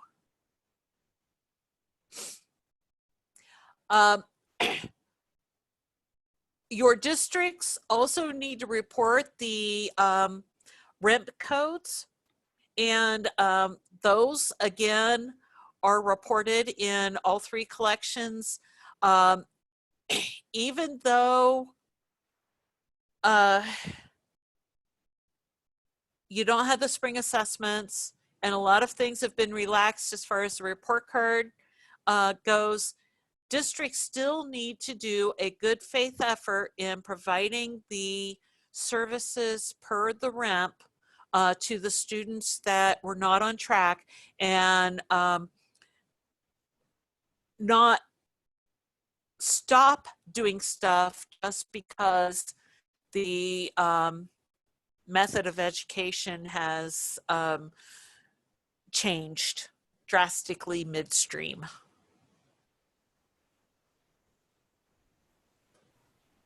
Okay, I have another question. I'm so sorry. You're And fine. It might be an Annie question. I'm not quite sure. We have data map. So I think that's the software that allows our teachers to input the 3rd grade reading guarantee if they're on track or not on track, and then the RIMS as well. And at the beginning of the year, I had to do, I don't know, hit a button because that will go up into our student information. Do I have to keep hitting that button, or does it automatically, like if someone were to put a RIMP in, a teacher would put a new RIMP in yesterday, do I have to hit that before I submit, or does it just automatically do it? Now you would have to upload that into the student information from DataMap.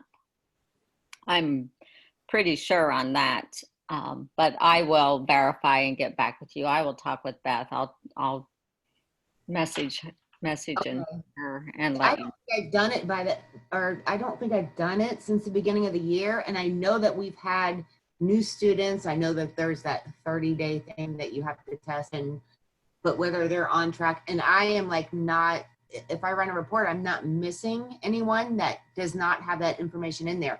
And I didn't put it in there.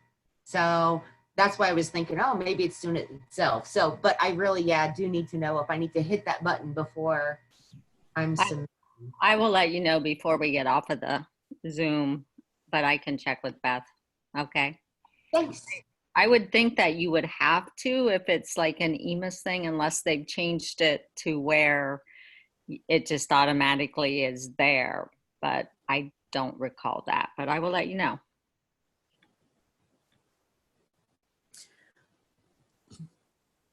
That's a good question.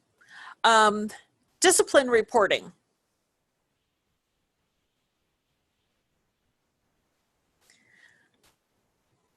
Verify the discipline data. Run DisEMIS to verify the discipline data. All EMIS reportable discipline must be entered as an incident record in the discipline module. Last year, we added 2 new fields, victim of student violence and additional PS-3 discipline reason. The victim of student violence does need to be entered on the incident in the victims tab.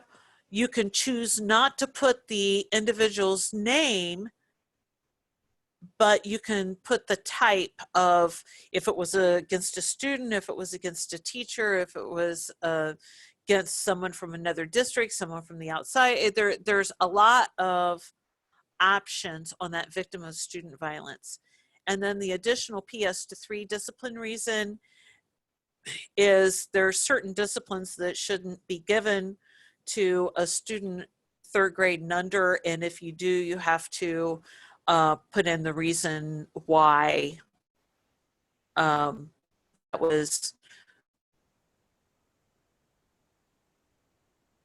reports discipline detail and students without discipline that you can run to verify the information. Probably the most number of messages we have on the DisEMIS verify is on a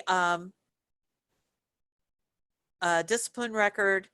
They have the modified I can't remember the other field. Those fields are only to be completed if the discipline is an expulsion for a weapons reason. Referred to alternative, I think, is the other field. Those two fields should be asterisks on everything unless it is an expulsion for a weapons reason. Attendance reporting.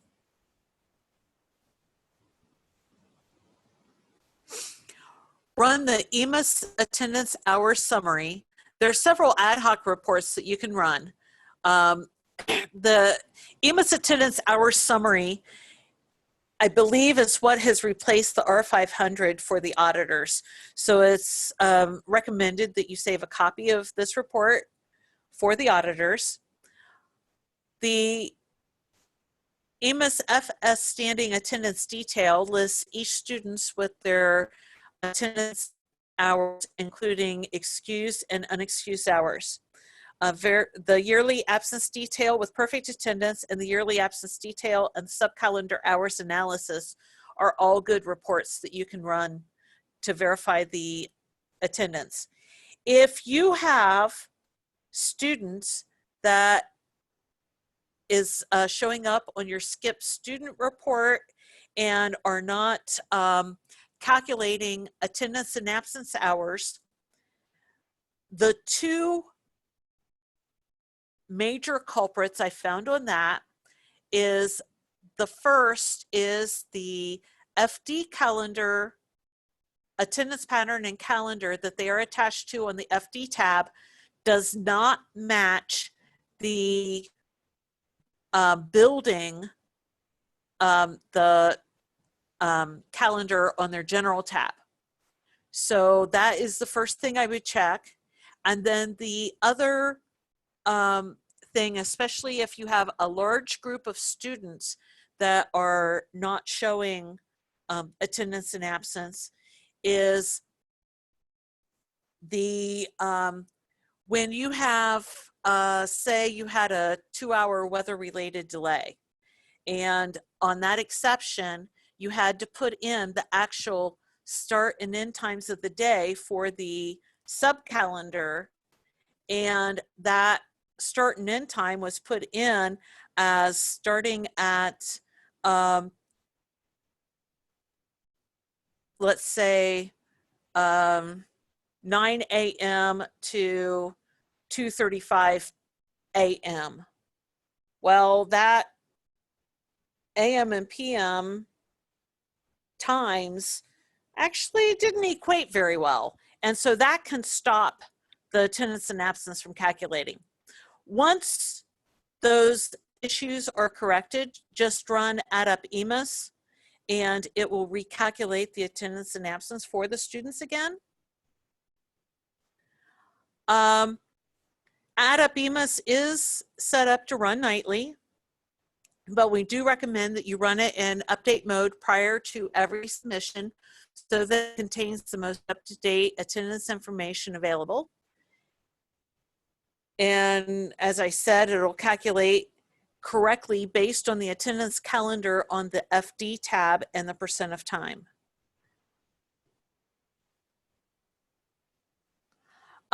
For your students that are,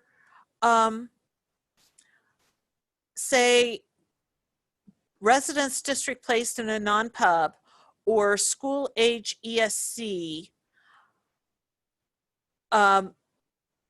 you need to enter in the attendance and absence for those students manually. When you put that in on the FS attendance tab, make sure you're entering that in the other entity fields and not the school year fields. If you put them in the school year fields, when you run add up EMIS, it will wipe that out and you have to re-input that all again.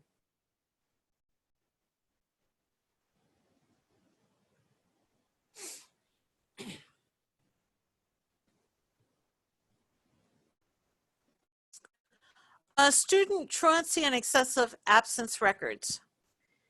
These are automatically created for students that are considered habitually truant. Information needs to be added to the student absent intervention screen for parent notification. Habitual truant violates court order and absent intervention plan implemented. Preschool students do not need these records reported. If you receive a error of a duplicate record, what happens is when you go to the absence intervention page and you go to the EMIS information tab, there is it lists all of the notifications that will be reported. There's also a manually entered tab. When you put the parent notification in the parent notification area, it creates that parent notification that gets reported to EMIS. Then if you go into the manually enter tab and put that in there, well, now you're reporting the same information twice. So I would verify what is being reported and then most likely delete what is in that manually entered tab.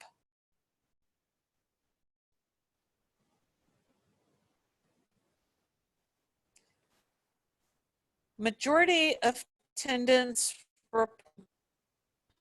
calculates the majority of attendance IRN. You need to submit all 4 tabs as each calculates a separate set of students. The calculations start with the Friday of the first full week of October through the date on the chart. Majority of attendance does need to be calculated for this year, but we're still waiting on some guidance as to do the end dates need to be the same as what they have been or what they were previously scheduled to be? Does any modifications need to be done to this? So right now, proceed as though the previously scheduled dates are the dates for the majority of attendance calculations, and run all 4 tabs as you normally would run update on all 4 tabs for to calculate the majority of attendance.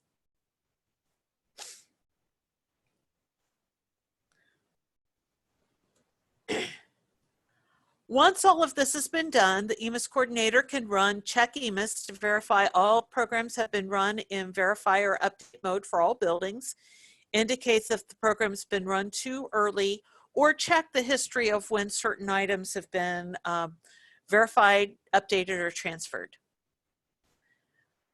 Then you'll go to the period S transfer and check select all transfers to transfer all files at once.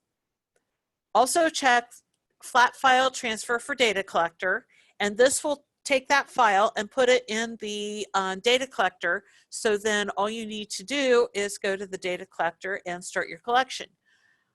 Make sure you're watching the management screen and verify that the transfer has completed before you actually go to the data collector and hit start collection. Once that transfer is completed, go to the data collector, select your collection request for student collection, start your collection, prepare, preview, verify that all errors are there, and always look at your level 1 validation errors and make sure that you don't have any fatal errors. Verify your missing student reports and make sure that all of your missing students are cleaned up.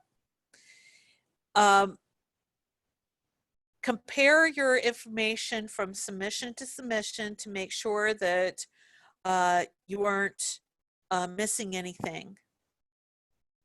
And then once your data looks good, do a certify and submit. The reporting process is the same. Maintain all student-related data and student information. The EMIS coordinator will run verification programs, update student information screens, transfer the data to the data collector, use the data collector with flat file submission for student information data. We'll get level 1 validations immediately, and then additional reports will come as level 2 reports or as reports under the Receive Files tab. The timelines, the final window, yes, closes August 7th. And this is for all reporting up through the last day of school. The mid-year collection closes April 30, and then the final traditional collection will open on May 5th. The end of year SOES collection is currently open. The parallel casino student count reporting will take a snapshot of subset data based on May 31st. We're going to go over the period G, but most of what we're talking about in period G we've already talked about because this overlaps with year-end reporting and there's some duplicated tasks just so you don't forget to do those particular items. Make sure when you're adding your course records that the core subject area is entered in on all of your courses, and any course that is College Credit Plus has the curriculum code of CP or PS, and on the marks tab of the course record, you now have the college location IRN, which will be used for transcript reporting, and then the college credit hour value, which will translate over to the college credit management screen and allow you for easier updating on that record.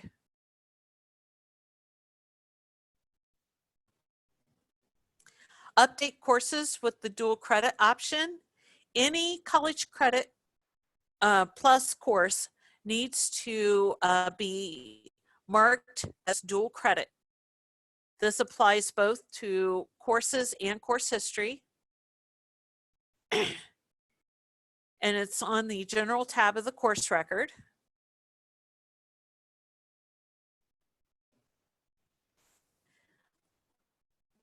The college credit management screen needs to be updated for all students who took College Credit Plus courses to indicate the number of college credit hours earned on that course once they complete. The first tab is for the courses that are in your course schedule. And for all College Credit Plus courses, whether it be at a campus or whether it is taught at your school by your teachers, any course that is on the student schedule is under the EMIS student tab. And this is where if you put the college credit hours on the marks screen, the value there beside where it says bulk assign and save selected will default. And then you can check all, hit bulk assign, it will update everything, and then you can just remove the hours for the student that did not earn the credit. Then the manually entered courses are all of the courses that were entered in through course history manually. And then you have to indicate the college credit hours earned there. I get questions every year about, well, these are CTEC courses. Why am I having to put the college credit hours there? Doesn't that come over? No, the college credit hours earned does not come over in the JVS conversion. And so for any career tech course that is also a College Credit Plus course, you do have to update the manually entered courses on the College Credit Management screen to put the number of college credit earned, because this is reported by the resident district, not by the Career Center, because the Career Center does not report graduates. or graduate reporting.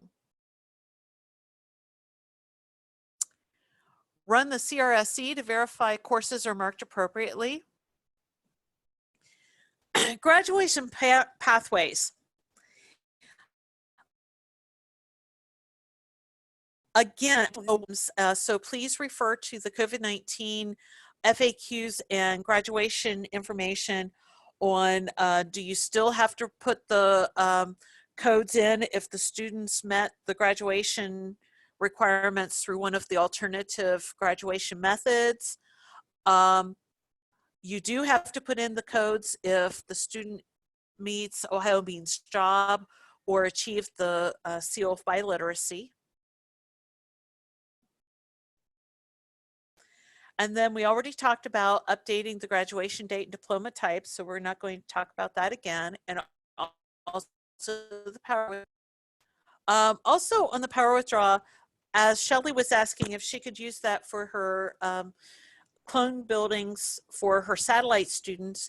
If you are a community school that has a highest grade level, then you can use the power withdraw to withdraw those students to indicate that they aren't going to be back in my building next year because this is the highest grade level I have in this building. There's a chat from Kelly. It just says, I heard Graham Wood talking about the alternative pathways, and I thought he said there might be additional codes. Stay tuned. I have not gotten through all of the information in the FAQs about graduates, but so far I have not seen anything about the additional codes or what needs to be done yet as far as alternative pathways to graduation. So this is a work in progress, and we'll have to keep watching those pages. If I receive information, I will make sure I send it out to you guys that so everyone's on the same page and up to date, and that you know what's going on there.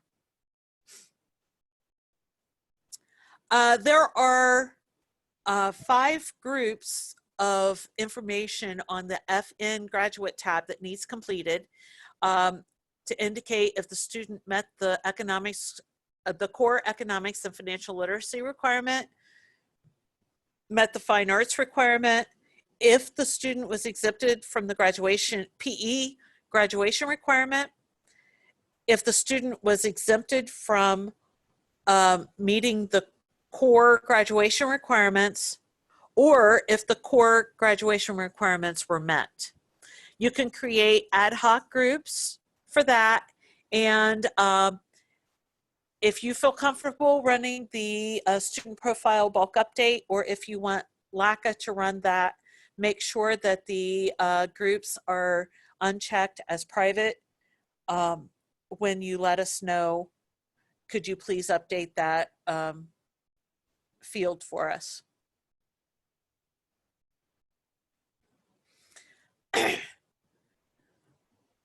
You will then go to the EMIS Graduate Reporting Collection, Verify, Update, and Transfer, Graduate Course Summary, Verify, Update, and Update that information. What that will do, it will go out to the each graduate's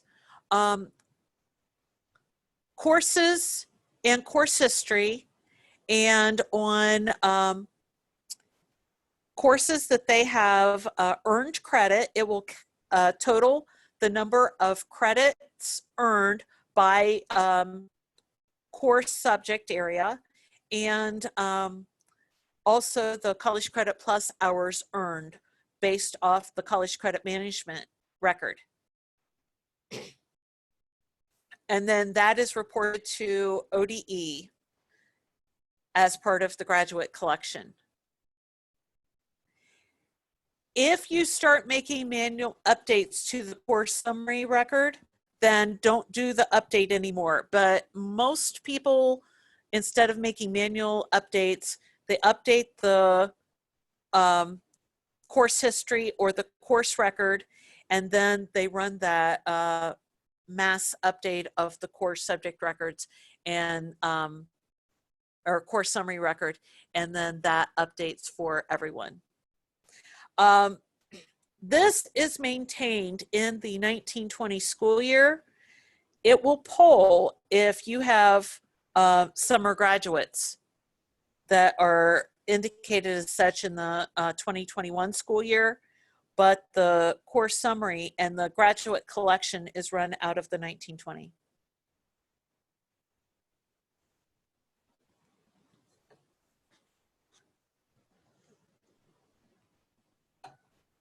See, I've already talked about all of these items. Run the graduate, it's basically the equivalent of Uncle EMIS for period G, and correct any errors.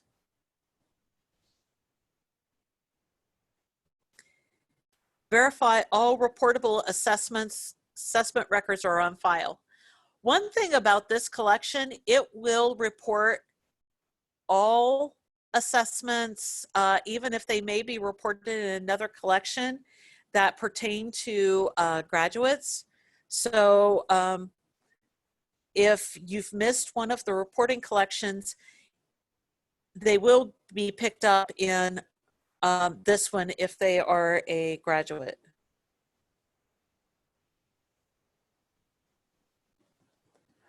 Transfer your data.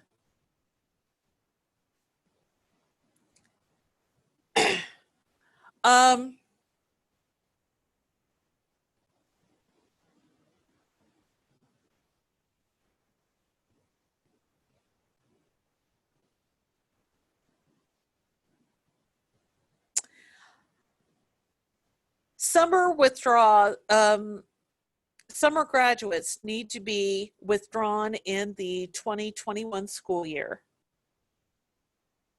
That is if they met the graduation requirements after the last day of school, and I need to change that. It's not prior to the first day of the new school year. That has been extended to September 30. Student information will need to make some changes so that the graduate collection will pick up graduates that have a graduation date prior to September 30 and are withdrawn with a withdrawal code of 99. We already talked about the grad only students. And we talked about this a little bit, the student withdraw override. If you have a student who was withdrawn previously and is still showing up in your graduation cohort and shouldn't be because the wrong withdrawal code was used, if you have supporting documentation for that change, then you can add the withdrawal override record and change the withdrawal code for that student.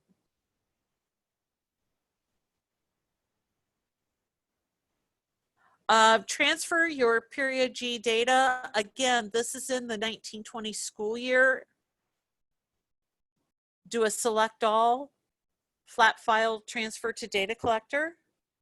And then once you're in the data collector, select the graduate collection, start the collection, prepare, preview, and then certify and submit.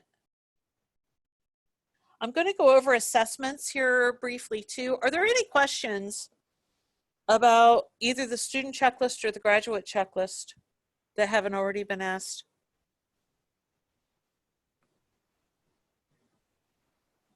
Mary, I have a question about the discipline. Okay. I'm going to take you back just because this is new to me too. When we were talking about the expulsions and there was 2 areas that you can mark that should have asterisks. So that should only be marked if it was a weapon and not like the expulsion that's modified. Say we have a student that was on an IEP and we are educating them through us. Should that be a modified expulsion? Should that be marked as a modified expulsion? No. it No, should not. though that field should only be something other than asterisks if the expulsion was for a weapons reason. Thank you. Yes. Any other questions on anything I've talked about so far?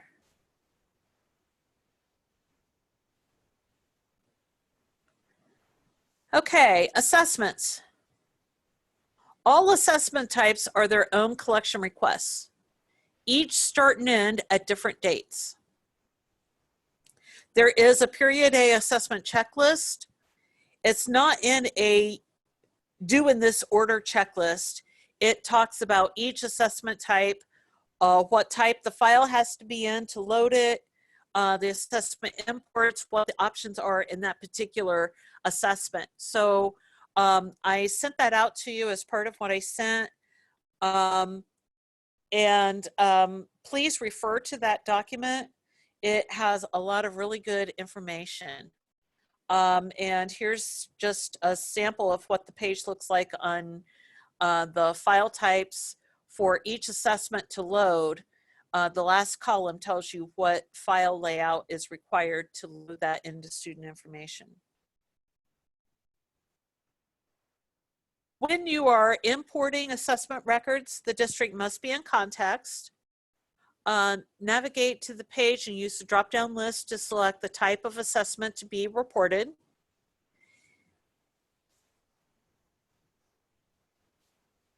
On the test date, if you're importing the OCTA, PSELA, or KRA results, there will be an additional prompt for the date of the assessment. You can browse for the vendor file and then hit upload. Once you've accepted or selected the assessment type in the file, upload the results. It'll take a few minutes and hopefully you'll get a green box across the top of your screen that says successfully loaded X number of records, X number of assessments. And then you can go into the view import management and see if there were any records that weren't loaded because it couldn't match up the information, and then see the records that were loaded and then if there were any errors. If you have to load a file a second time, as long as you use the exact same date, it will overwrite and not duplicate the records. But if you use a different date, then you'll end up with duplicate records. And here's a list of all of our open collections. On the first one, and I have had this question and I gave one answer and then found out a different answer the other day on our call.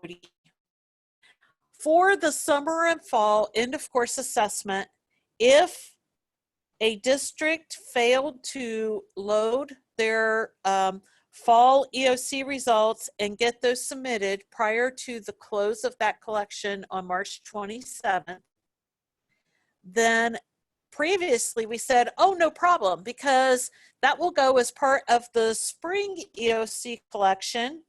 And then if they're a graduate, part of the graduate collection. Well, as you see here, the spring end of course state collection is not going to happen because there is no spring end of course assessments this year. So because the spring end of course assessment collection is not taking place, if you fail to submit your fall EOC results,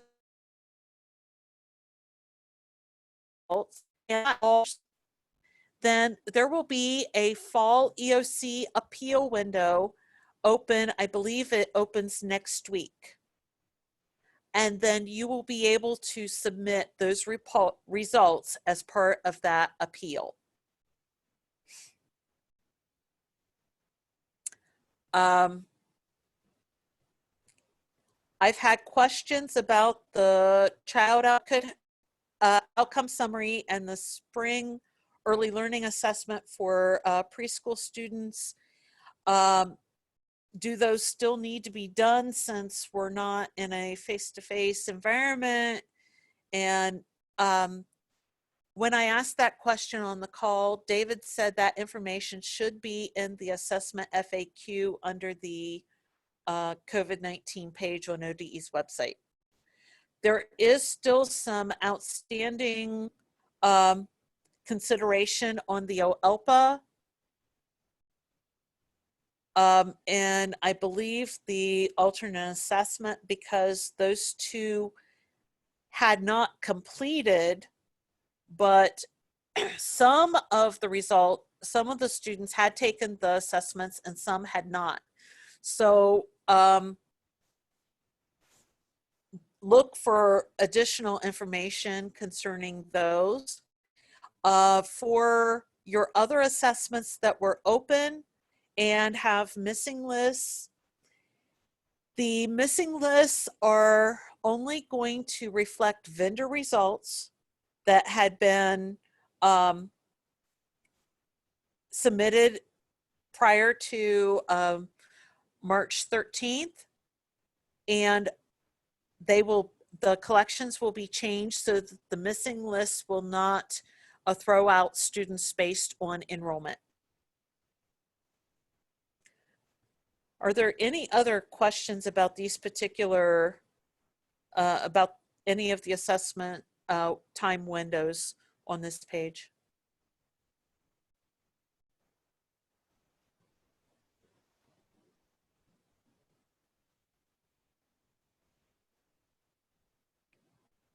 There are reports in the Analytics Hub EMIS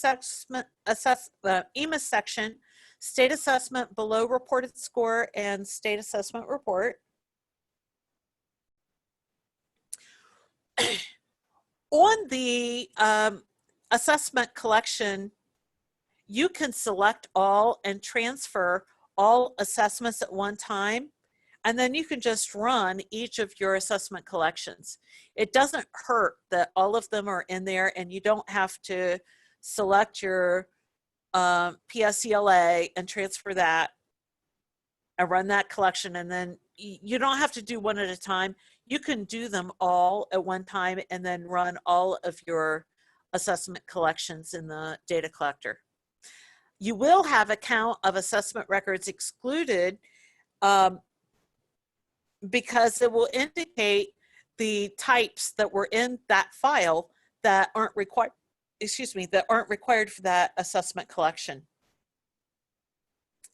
The excluded student assessment record is a detail of the above counts. Then the missing report indicates students who should be in that collection either because of enrollment or they were on the vendor file and they don't have results reported. Verify it's accurate. There could be that students have vendor records because there was an SSID change, or the SSID was not on the vendor record and or was not entered in accurately and is showing on the missing list with a different SSID than what the student was reported with. If they are reported accurately, you can ignore that. And then if you have students that should have taken the assessment and didn't, then report the accurate score not reported reason. Any questions?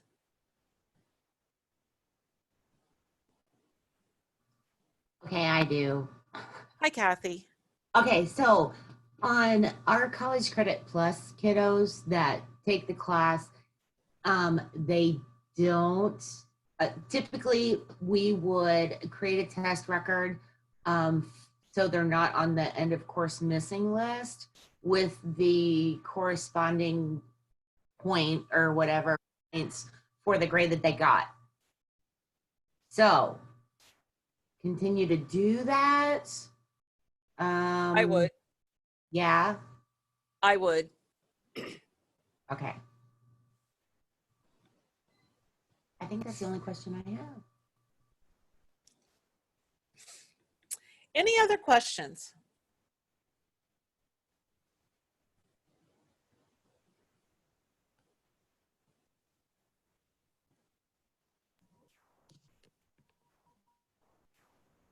Okay.